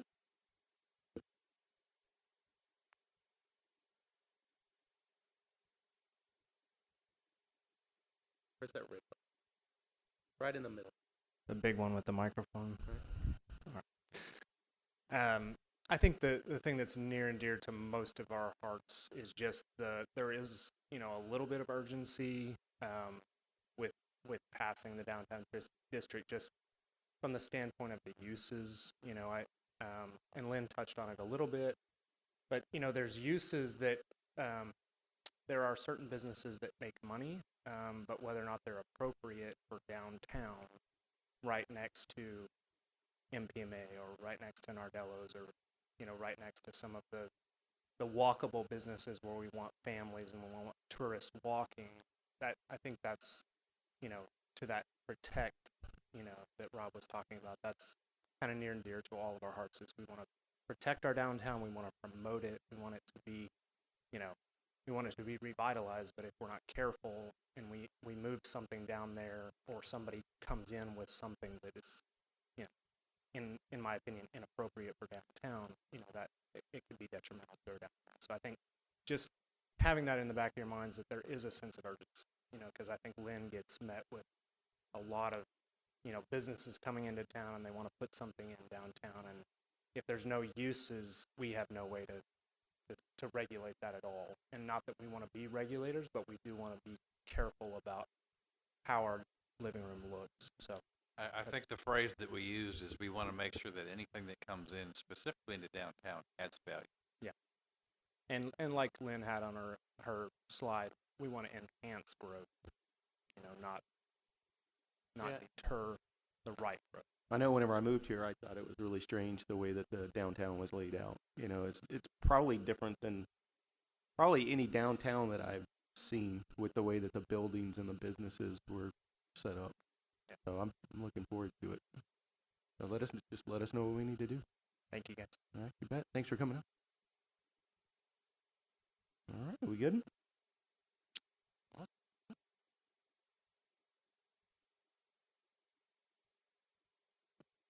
Hello, everyone.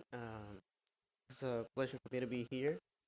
I just wanted to say there's three things that are kind of the same but different at the same time. We talked about historic district, Main Street, and downtown area, which they might sound kind of the same thing. They might belong one to each other. They're not. So we are part of Main Street. We will kind of take care of a few things which doesn't have anything to do with downtown and history preservation. Now, what we're discussing today is specifically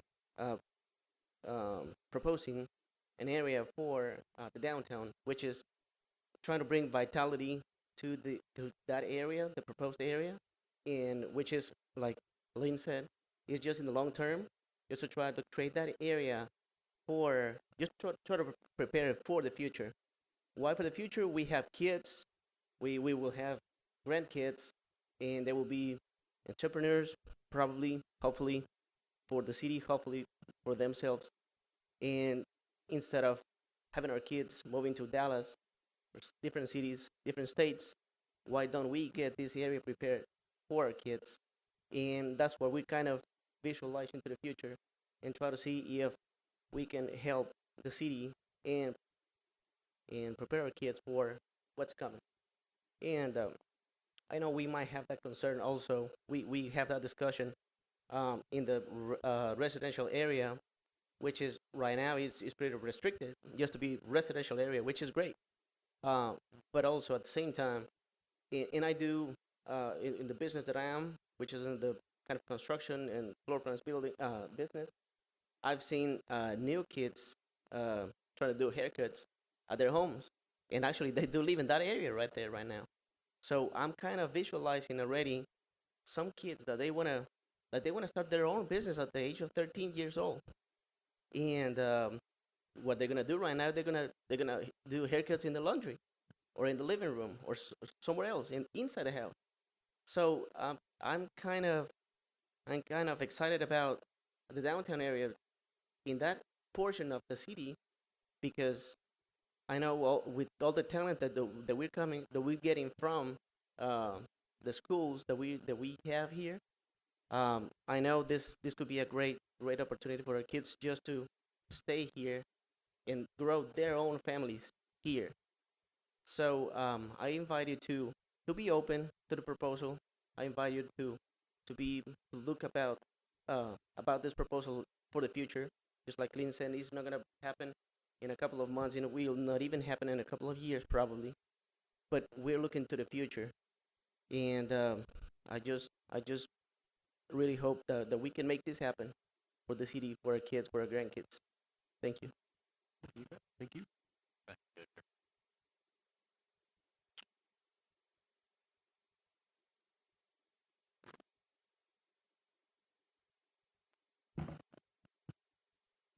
Press it one more time. More There you go. Okay. Good evening, Mayor and Council. I've been working with this group for probably 5-6 months. We met, and it was a group that had a lot of the backgrounds were good with it. Bankers, investors, real estate agents, brokers, business owners, people that own businesses in the Main Street district. So it was a good blend. We thought about different possibilities. And the larger map that it was shown today, we've envisioned that for the next 30, 40 years. It's not for the next 10 years. So we were thinking, okay, how old are going our kids be in 40 years? And about 400 young adults graduated high school a couple of weeks ago. Those 400 families 400 kids represent in the future possibly 400 families if they don't marry together. But are they going to go to different schools in other states? Possibly. They're going to go to different cities. When they come back, what kind of Mount Pleasant do we want them to come back to? I often hear them say, well, there's nothing to do in Mount Pleasant. Probably some of you have heard that. I've heard 100 times when they say there's nothing to do in Mount Pleasant. So this larger area represents that future for those kids that just graduated. Possibly my kids, because they're little right now. But in 40 years from now, they're going to be 41, 42 years old. And so imagine, we will not be here. This is not for us. So when we make a decision, don't just look at the current situation. I know we have to always see things at hand, what's in front of us. But the future is not so far away. Time goes fast. If you look back and you say, oh my God, it's been already 20 years. and you can't believe you look back, it's been 10 years.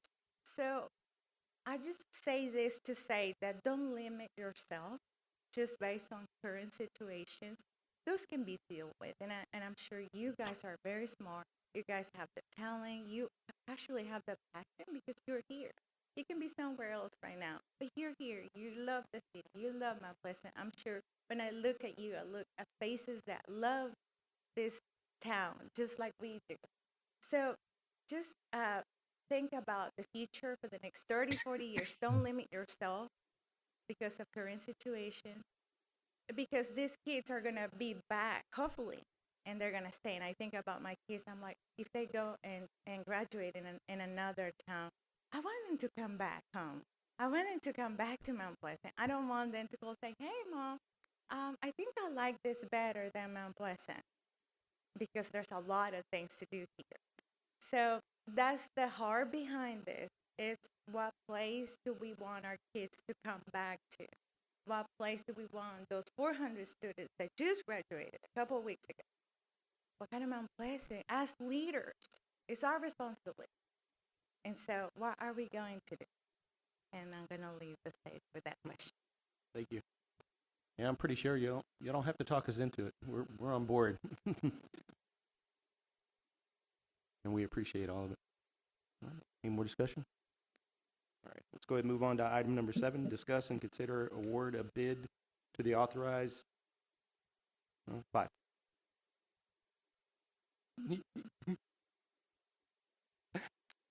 Item number 5, discuss and consider award of bid to authorize the city manager to execute an agreement with H. Howard and Sons Incorporated relating to the Southwest Site Development and Drainage Improvement Project Phase 2 project.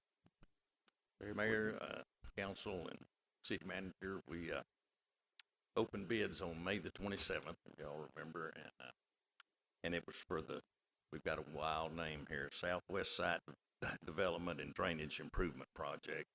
And I want to remind everybody that what it, in essence, is 15 new future building sites for hangars at the airport. And you say, why do we need that? Because you just look around, Mount Pleasant's growing, and so is the airport. So, this also includes 800 more feet of taxiway. We had 5 bids, and the low bid was submitted by H&H Howard & Sons out of Dangerfield, and the amount was $688,042. The amazing thing about it, the next closest bid was nearly $71,000 higher, so it was a really good bid there. And also the engineer's estimate on this job was they were $45,000 cheaper than that, so it was really good for us. And I want to remind everybody that this is an infrastructure grant money, and this is going to wind up this infrastructure grant money. But on this, if y'all remember our previous phase 1, we had 90-10 funds and 95-5 funds. This one is all 95-5, so it's costing us a nickel on the dollar to do what we're doing, and that's really good for us. So I guess a recommendation is we award the bid to H.H. Howard & Sons of Dangerfield, Texas for $688,042. Paul, quick question, sir. Yes, sir. This is just dirt work, just looking through the bid, right? For this one? It's not the actual buildings, this is just the dirt work? This is the dirt work, the asphalt for the taxiway, drainage, pipe. And also, I'd like to say, you always do such a great job being a good steward of the money here and always trying to find it under a rock every year. So good job with that, too. Thank you. All right, any discussion? Get a motion? I'll make a motion to award bid to H&H Howard & Sons Incorporated in the amount of $688,042. I second. Mayor, Yeah, I got you. I thought that was on something else. So we have Candace that's gonna read the motion. The motion Sorry. is to award the bid to H&H Howard and Sons Incorporated in the amount of $688,688.42 and authorize the city manager to negotiate and execute the agreement related to the project. Did you get a first? First that? Second? All right, Madam Secretary, can you get a vote, please? Councilmember Corbell, Yes. Councilmember Faulkner, Aye. Councilmember Hageman. Aye. All right, passed unanimously. We appreciate it. Thank you. All right, we'll go ahead and move on to item number 6. Discuss and consider the international agreement for the city of Mount Pleasant to operate, maintain, and train for use of self-contained breathing apparatuses, fill station provided by Titus County, Texas. And this is going to be our city manager. Mayor, council, this item was on the last regular meeting agenda. If you recall, we tabled it due to an edit and some minor edits in the agreement that had already been approved by Commissioners Court. So what we didn't want to do is have two different agreements that were signed. So we tabled that. This agreement involves a piece of equipment that the county has purchased, is not using it, and they're willing to let the city utilize and maintain it. And I'm going to ask Chief McRae to come forward and give us a brief discussion of that piece of equipment, how it will be used. Chief?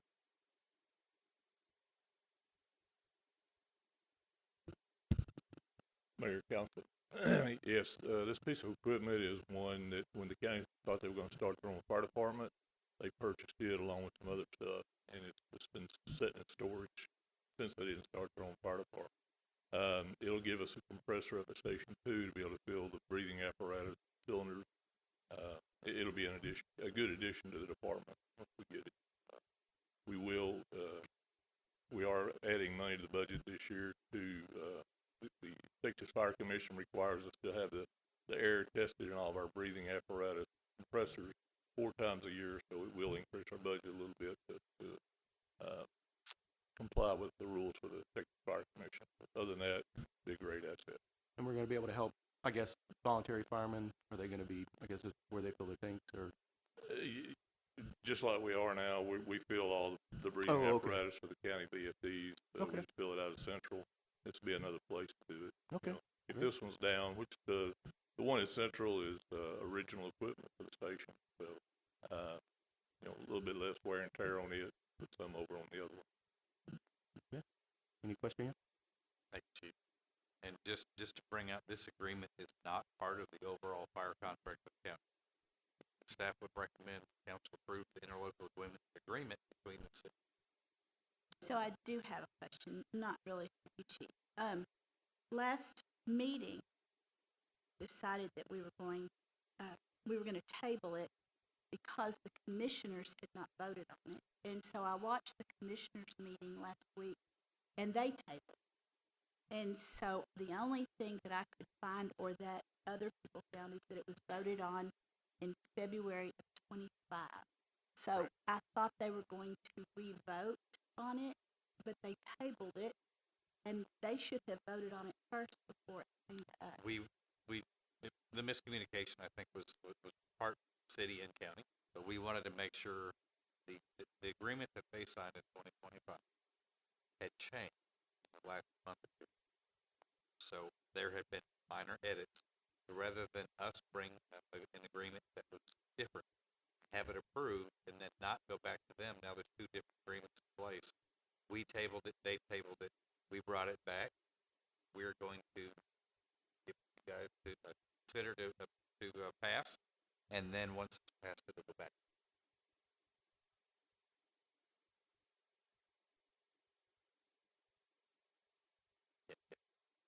And this now mirrors the county, right? It's the same agreement. Yeah, that's what it was all about. There were very minor edits that I don't believe the county.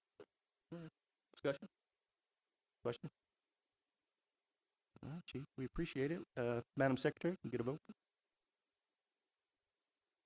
I'd like to make a motion that we enter into the interlocal agreement for the city of Mount Pleasant to operate, maintain, train for use of the self-contained breathing apparatus fill station provided by Titus County, Texas, contingent on the Commissioners Court voting again. All right, get a second? I'll second. Madam Secretary, can we get a vote, please?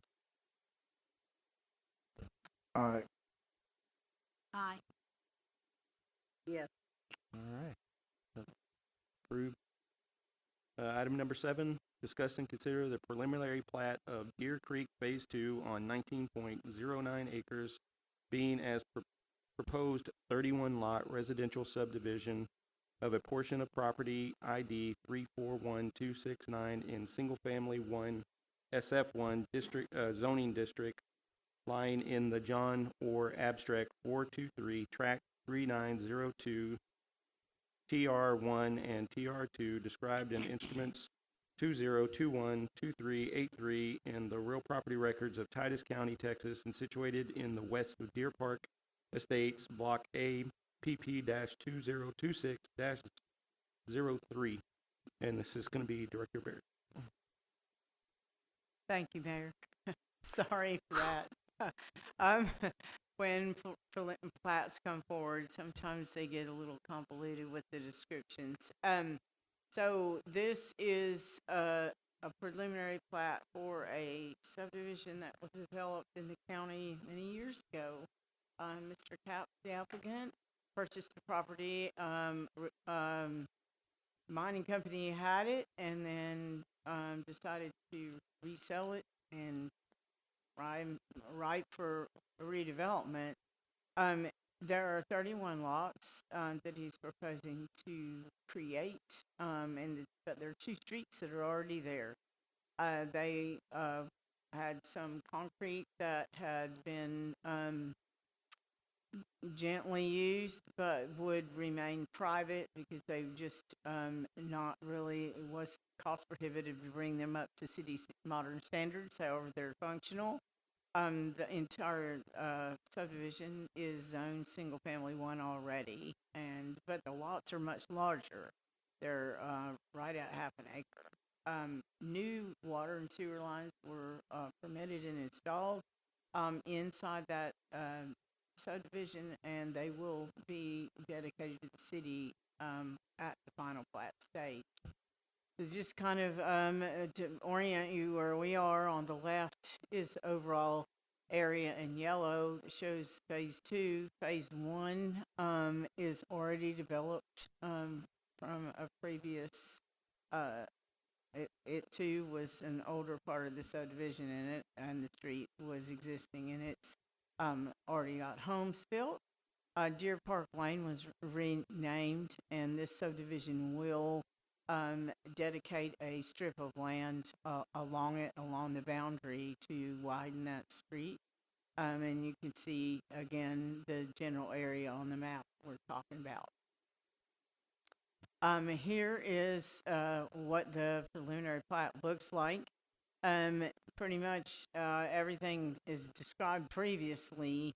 I mean, you can see they're pretty large lots, and the 2 streets do take access from Deer Park Lane that curves around. The plat is basically preliminary plat is formality in this case. Once if it's approved, it will be moving forward for a final plat. Once the city has inspected and actually said that it will accept the utilities that are out there. So city staff is recommending approval based on the suitability of development, with the condition that the roadway and drainage areas are privately owned and will be maintained by a homeowners association, versus most subdivisions that the streets are also infrastructure that the city takes over. The Planning and Zoning Commission voted on June 9th at their meeting unanimously to recommend approval of this plat as well. Mr. Capps is here if you have any questions. Questions? Discussion?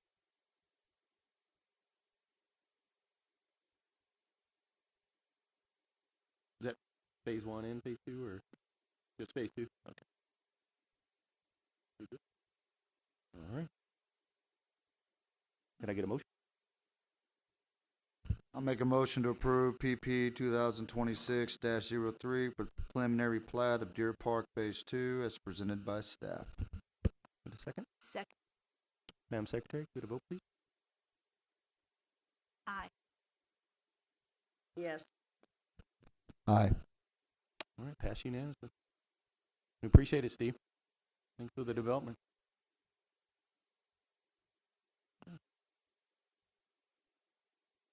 All right, awesome. Great. Okay, let's move on to item number 8, discuss and consider ordinance 2026-15 prohibiting the use of groundwater from beneath designated properties at former Dorchester refinery site located at 1723 West First Street in Mount Pleasant and supporting of municipal setting designation certified or certificate by the Texas Commission of Environmental Quality and declaring a penalty for violation. Mayor, council, several months ago, I was contacted by a representative of Total Energies Petrochemicals and Refining USA, Inc., about the old Dorchester refinery property located at 1723 West First. About the creation of a municipal setting designation with Texas Commission on Environmental Quality, or TCEQ.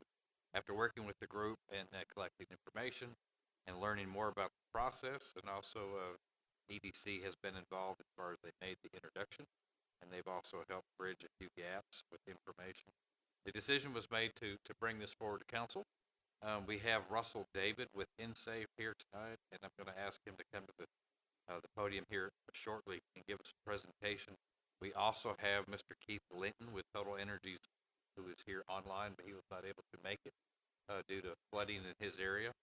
But I'll ask Mr. David to come forward, and he will provide a more specific presentation. And I'm sure you may have some questions for him that he is much better suited to answer than I am. Mr. David, thank you. Mayor, council, thank you for having me. So what I'm going to do, we're going to walk through what a municipal setting designation is. It is a pretty common process. It's been heard around the state.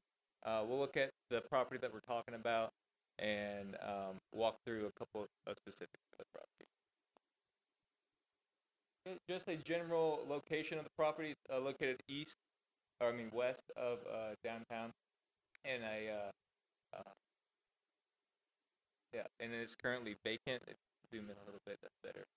So the property is currently vacant. I don't know if anybody's familiar, but at one point in time, that entire property was occupied by a refinery. And since that time, decades of remedial action, investigation, and cleanup have occurred on the property. It's currently vacant, and actually we'll see a photo here in a few slides. It's kind of a pretty property. So, what is a municipal setting designation, or MSD? It's a statute that was passed in 2003 by the state of Texas with the finding that restriction of access to affected groundwater protects human health. So in cases where remediation is not feasible, or we've done as much as we can, the state has a tool that we can use to restrict the pathway or use of groundwater. So the MSD establishes a public state process for protecting human health while also keeping property and productive use. Approval of the MSD provides protection through a restriction of groundwater access and use. That's going to be the purpose of the ordinance, to restrict the use of groundwater to a particular depth. And it only applies to the MSD property. That's an important part to understand, that the ordinance and the restrictions that we're putting on the MSD only applies within those boundaries. It doesn't apply to anybody else outside. No, ma'am. No, the only setbacks that we'll talk about is going to be depth into the ground. So as part of this process, the city, the host city, will review the information and the application, and then it will be sent to the Texas Commission on Environmental Quality. And then as part of that application process, there are a number of steps that we go through in order to satisfy the state and the notice requirements that we have. So wherever the city, wherever the MSD is located, we're required to get support from the city. we're required the same support within half a mile of the MSD property if another city is located, and then to the owners and operators of any groundwater wells within a 5-mile radius of the property, and that's going to be beneficial groundwater use. So, for instance, like heat loops or geothermal wells are not included in that. More beneficial groundwater use wells. And then to any retail public utility that owns or operates a groundwater supply well, so someone selling water from the groundwater, then we'll have to notify them as well. Not all of these apply in this case, but that is the general process. Just kind of laid out. We're kind of in step 1 at this point. Hopefully we can move on after tonight. But preparation of the MSD information and ordinance, that's what we've been doing with Mr. Vine and with the help of others. And then after the city council approves the ordinance, then we'll take all that information and then start notifying the respective public and well owners. And then once the TCQ certifies the MSD, and then we can use that to gain closure of the site from the regulatory program that it's in with the voluntary cleanup program with the TCQ. And then that certificate is recorded in the real property.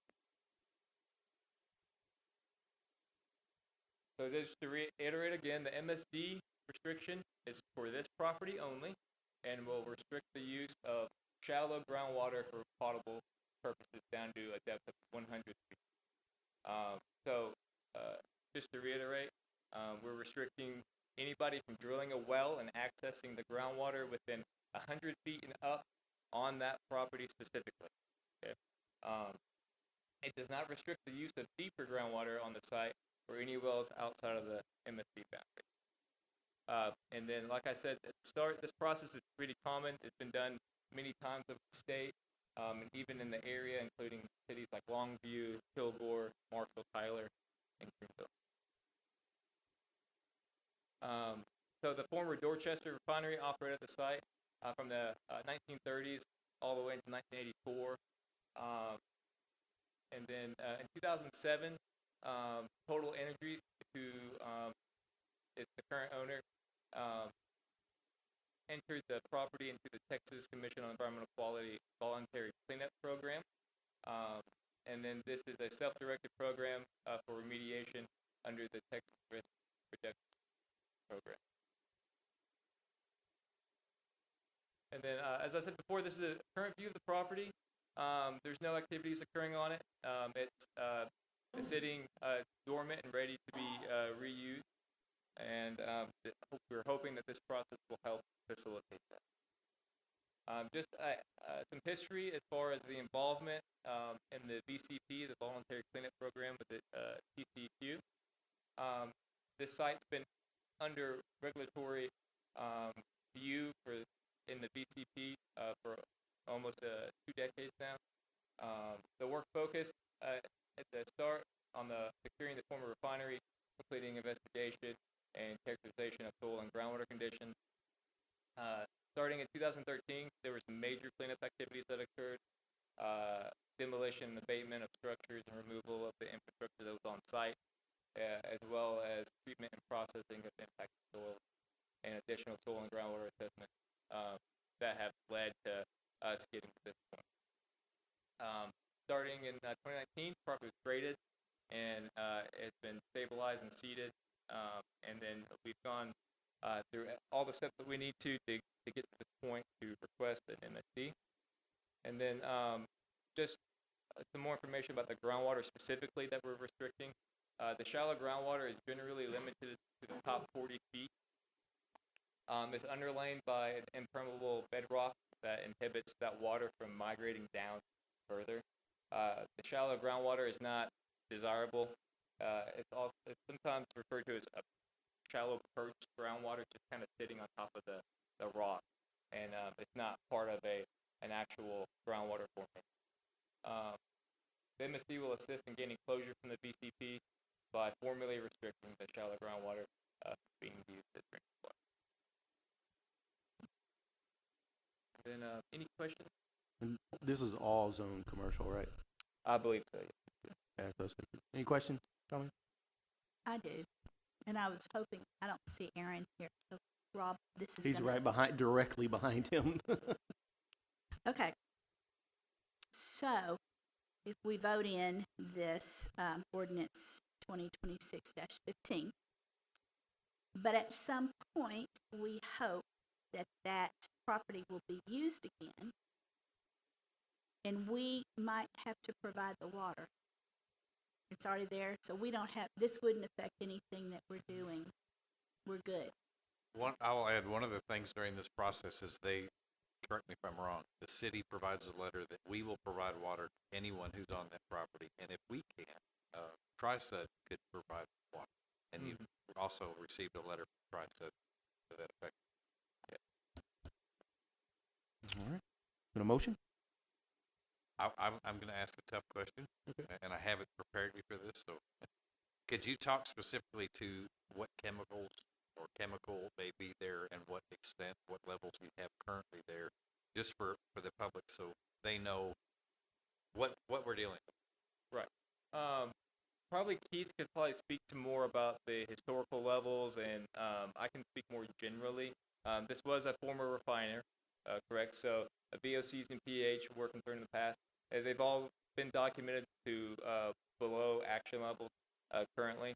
And then there's an emergent chemical that you guys might have heard of called PFOS, or polyfluoroalkyl substances. They were detected back in 2002. Most of those plumes have been delineated on site, so they've been documented not to be leaving the property. And so, and that's the reason that we're trying to restrict that groundwater impact. And that's not widespread, right? That's just in a small area where they used to load it and unload it or whatever? I believe so. And Keith, I know you're online, if you have anything you'd like to add, please feel free to jump in.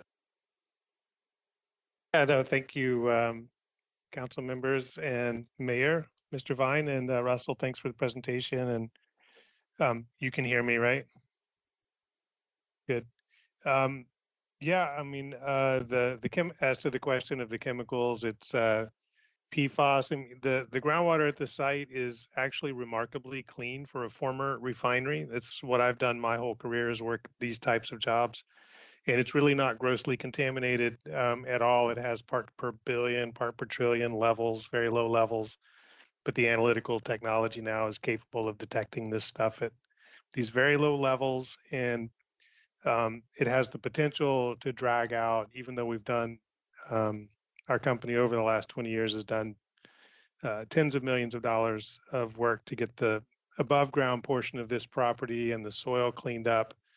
We have this subsurface issue now, which has the potential to prolong the cleanup for many years, and the legislature has provided this particular tool here to achieve the economic development objectives, plus attain the environmental cleanup standards.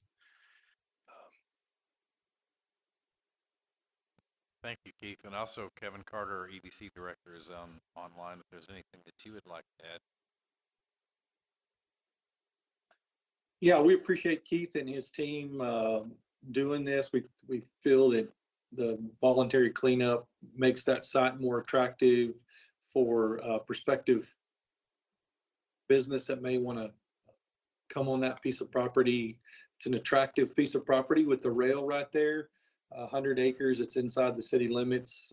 It's already zoned industrial, so we feel it's a very marketable piece of property, especially with the certified cleanup, voluntary cleanup. So we appreciate Keith and his team and the work that Total's done, and we certainly appreciate working with you, Keith.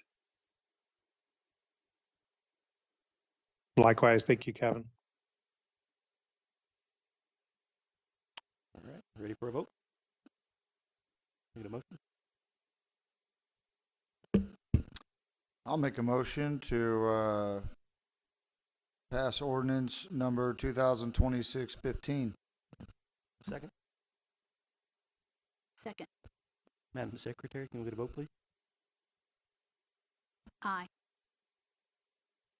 Aye. Yes. All right, passed unanimously. Thanks, guys. We appreciate it.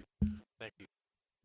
All right, go ahead and move on to item number 9, discussion and direction from the city council on next steps to consider possible development of the city pool. And this is our Councilman Higman.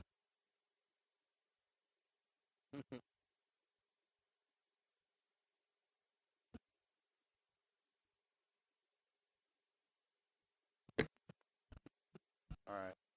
Sorry, I don't want to be left out. So I know the pool's been brought up. I ran on it, first term, mentioned it the second term, for when I was elected. We have been actively, my wife and I, raising money. We have, I would say, a little bit to go, but we have raised a significant amount, a little under $200,000 here in the last few months. So we're still actively working on the funding piece. But that being said, without a plan, right, we could raise all the money we want, and we don't really know what that means. So just to let the other council members know, I've been talking with Rob. Nothing, crazy, but just letting him know, hey, he set me straight and said, I kind of need some things. And so what I committed to and what I commit to the council, and I think we discussed in a month from now, Rob, that I'll provide and present a presentation that kind of effectively provides a business plan. If I can get creative enough, I'll throw a couple scenarios in there, just mainly for the public and y'all to kind of, hey, if this happens, that happens, if we get swim teams in here, not rosy, plus to minus on what, what's the worst case, what's the best case type scenario.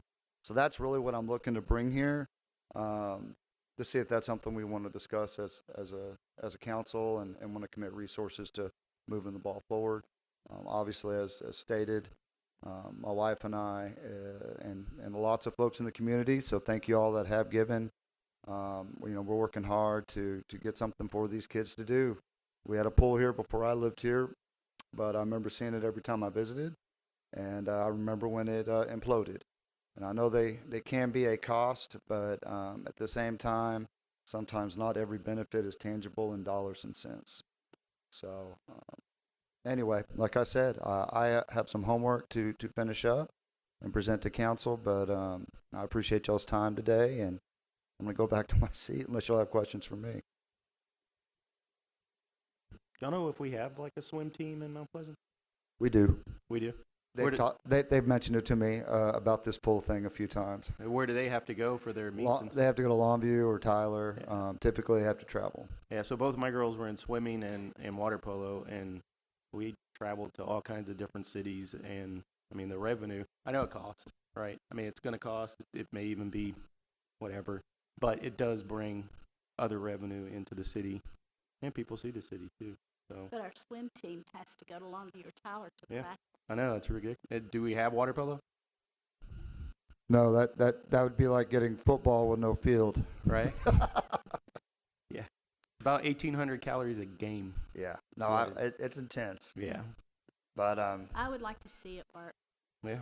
Obviously, I love my memories of the park.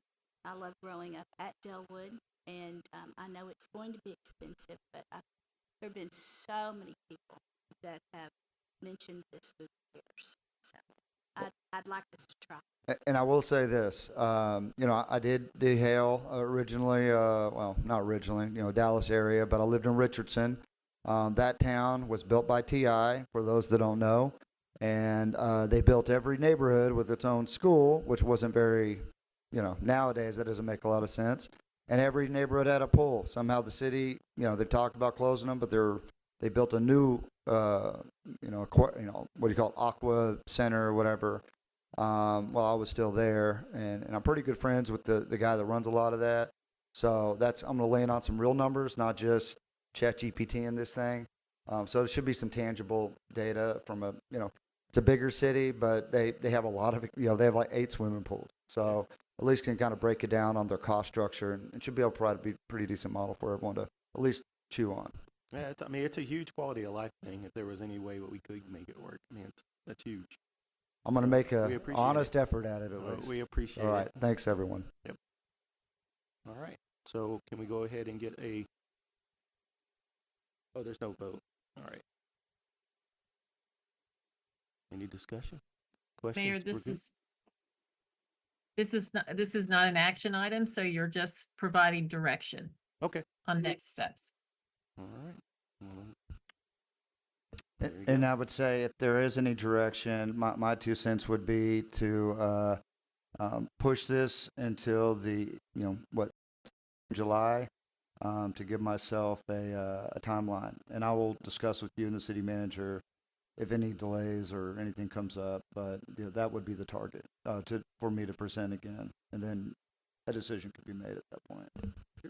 Hey, and Jonathan, they really haven't been meeting, but about a year and a half ago, we tried Delwood Park Association. Garrett was there. We've had some people that came and saw the presentation of what was happening, because there's a lot of old families that live there and they want to see the park, revitalized. And so it might be a good idea for you to reach out to some of those names and get their feedback too. Agreed. And I was at that meeting as well. I thought Gary did a great job, by the way. But I was at that meeting, and then some of the feedback I think that came after. So Garrett and I have been talking just on and off, since we do have a project that's been discussed for that area, so it all kind of played together.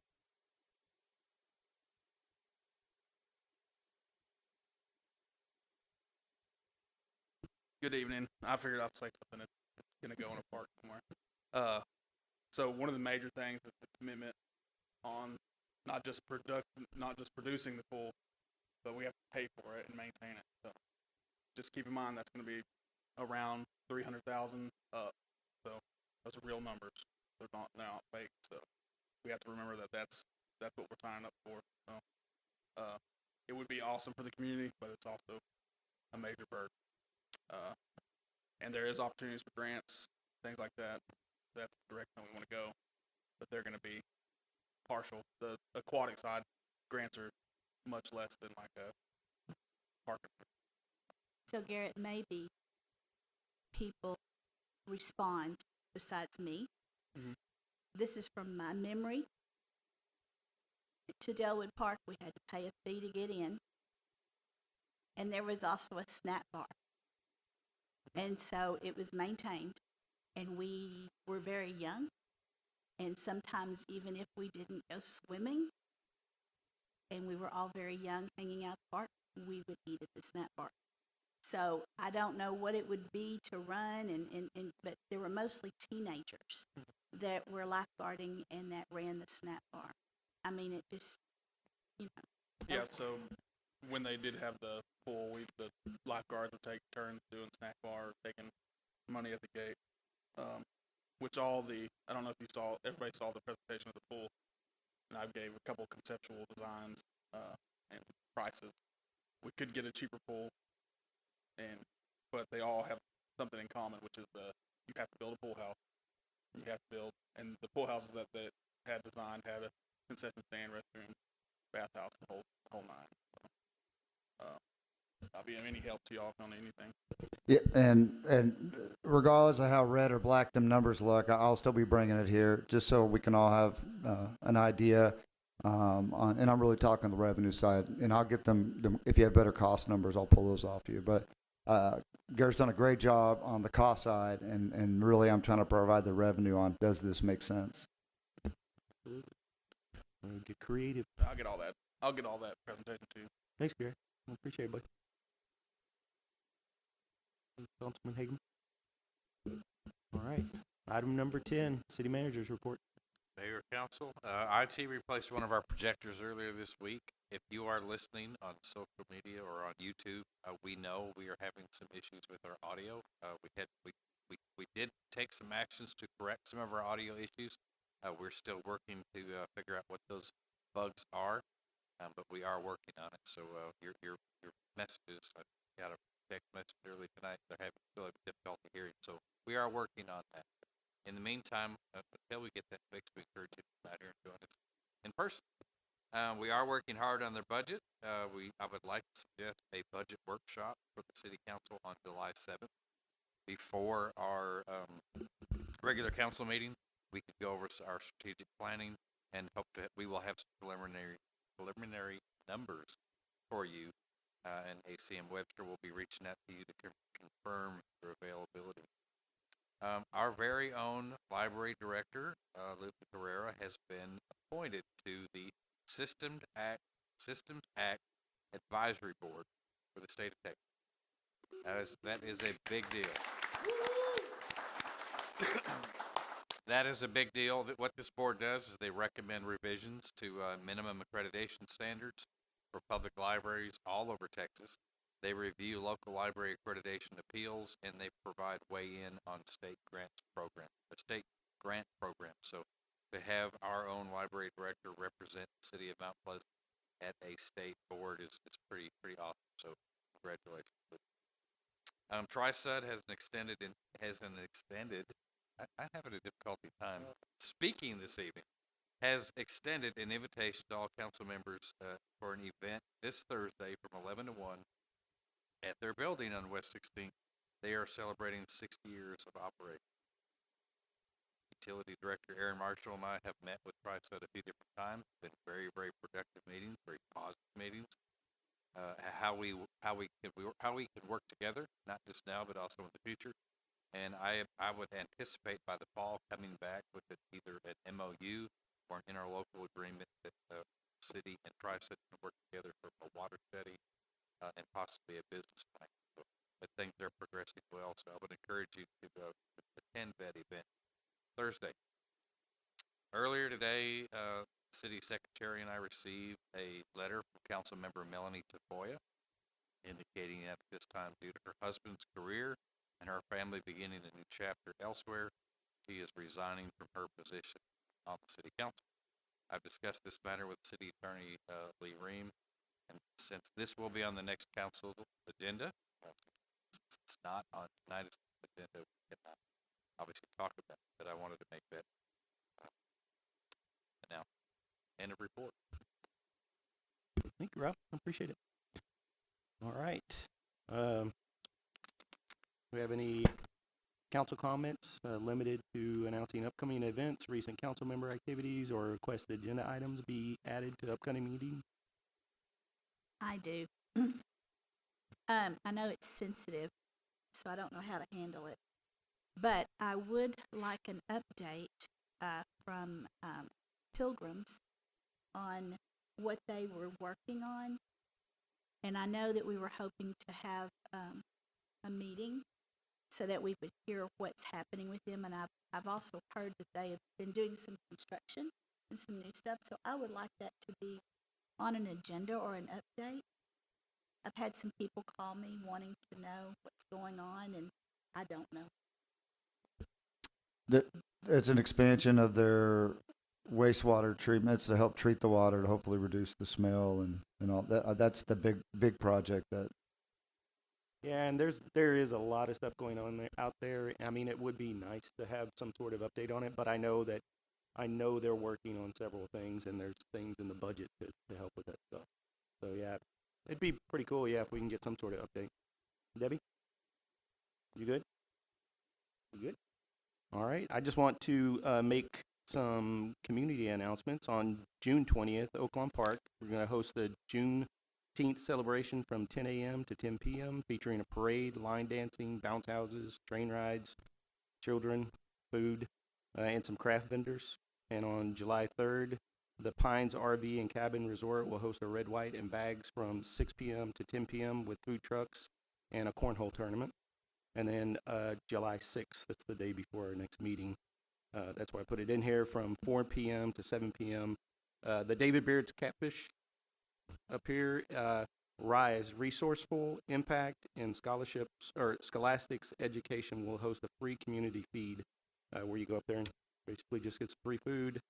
And it starts, from 4 to 7. So everyone's invited, and it's just, they talk about like resources supporting education, career readiness, and basic community needs.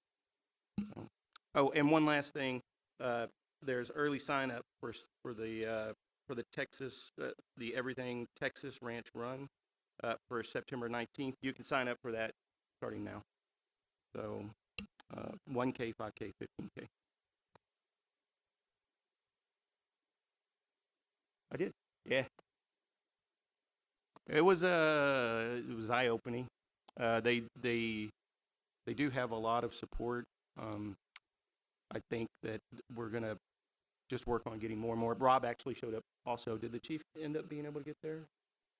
Yeah, so we went out there and over 80 animals is what was spayed and neutered. But they're basically, the reason that they're doing that is because when the animals are get dumped in the county and in the city, we're trying to prevent like cat colonies and all these dogs running around and stuff like that. So the more we can pick up, like they did have several cats that they had picked up that this lady said was around the house. She actually brought all of them up there, and then they get fixed, and then they get, like the cities do, they'll nip their little ear, so then animal control will know whenever they do see them that they're fixed. So hopefully this program will grow. It'll grow substantially, and maybe they can start covering other things. I did find out though that we have our $25,000. Is it a grant or is it just inside of the salary? It's built into our budget. Yeah, it's built into our budget to where whenever people get animals from our shelter, that they get a certificate to get their animals fixed. So that's it for me. Oh, go ahead. One other item is on our desk here is the Community Services in Northeast Texas. I have an event on June 24th, 11 a.m. to 2 p.m. Over on 1705 Industrial Road. So I think the MOM building, providing lunch and RSVP by the 17th. I don't know if we're going to put that online if folks want to. And it'll be posted online if y'all are interested. Here's the flyer. That's the new MOM building. Correct. Yeah, you have Community Services, Purple Heart, and then MOM. Yeah, so that's a pretty cool VA resource center that has a lot of stuff combined into that one thing, along with American Legion. So if you're a veteran and you need any kind of resources, you can reach out to those guys, and they said whatever it is, they're willing to help you with it. So I thought that was pretty cool. That opened almost a month ago, maybe 3 weeks, something like that. So yeah, go ahead. I'd like to make a comment about the Juneteenth festival that will be happening this Saturday or next Saturday. There's been a lot of divide in our community, in our nation, and I have been involved with the Juneteenth group, the TCCA, for many years, and I would invite everybody on both sides to go out, get to know each other, enjoy each other, share a hug, and let's show that we're a little bit better than everybody else. Remember that? Yeah, I went last year and got to meet Vincent and Bobby, right? It was a great bunch of people. And there was a lot of stuff going on. There's this little train that actually goes around and pulls the kids around. Yeah, fun. All right, we'll go ahead and move into executive session. It is 8:26. We'll be back in 15 minutes. No, I'm just joking.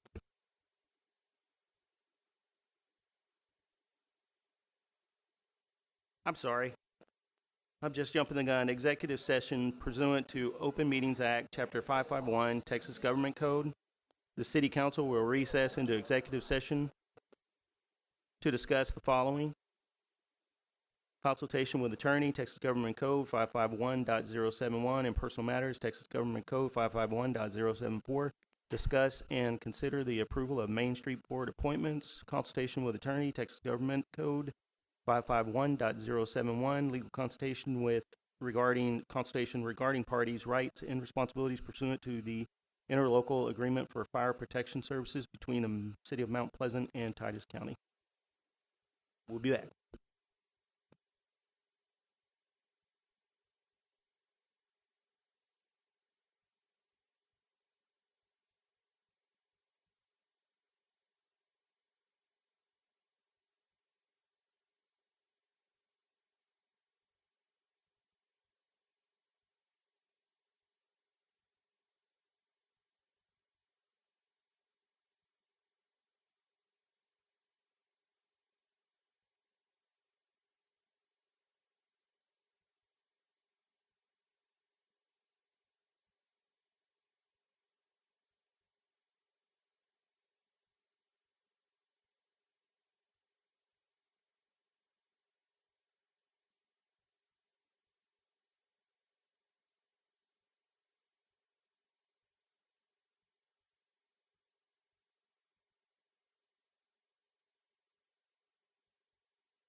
All right, reconvening. Oh.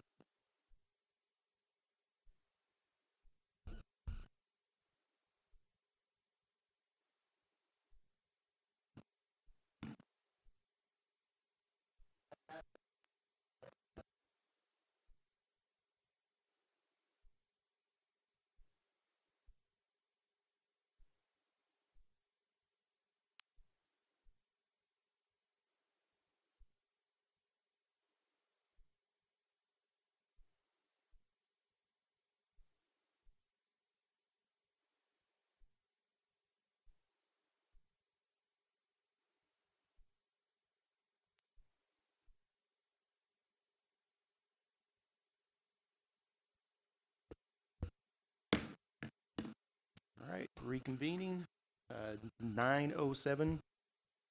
We have, item number 11, discuss and consider appointment to the Main Street Board to replace a vacancy. Discussion? Do we have a motion? I make a motion for an appointment to the Main Street Board of Barry Jones to replace a vacancy. I second. Madam Secretary, can we get a vote, please? Yes. Aye. Yes. Aye. All right, it passed unanimously. Item number 12, I'm going to go ahead and get the person that is making the motion to read it out so we can get it exactly right. So do I have a motion for item number 12? I make a motion to direct the city manager to proceed with discussion in executive session. I second. Madam Secretary, can we get a vote, please? Yes. Aye. Aye. Aye. All right, passed unanimously. Any other discussion? 9:08, adjourn.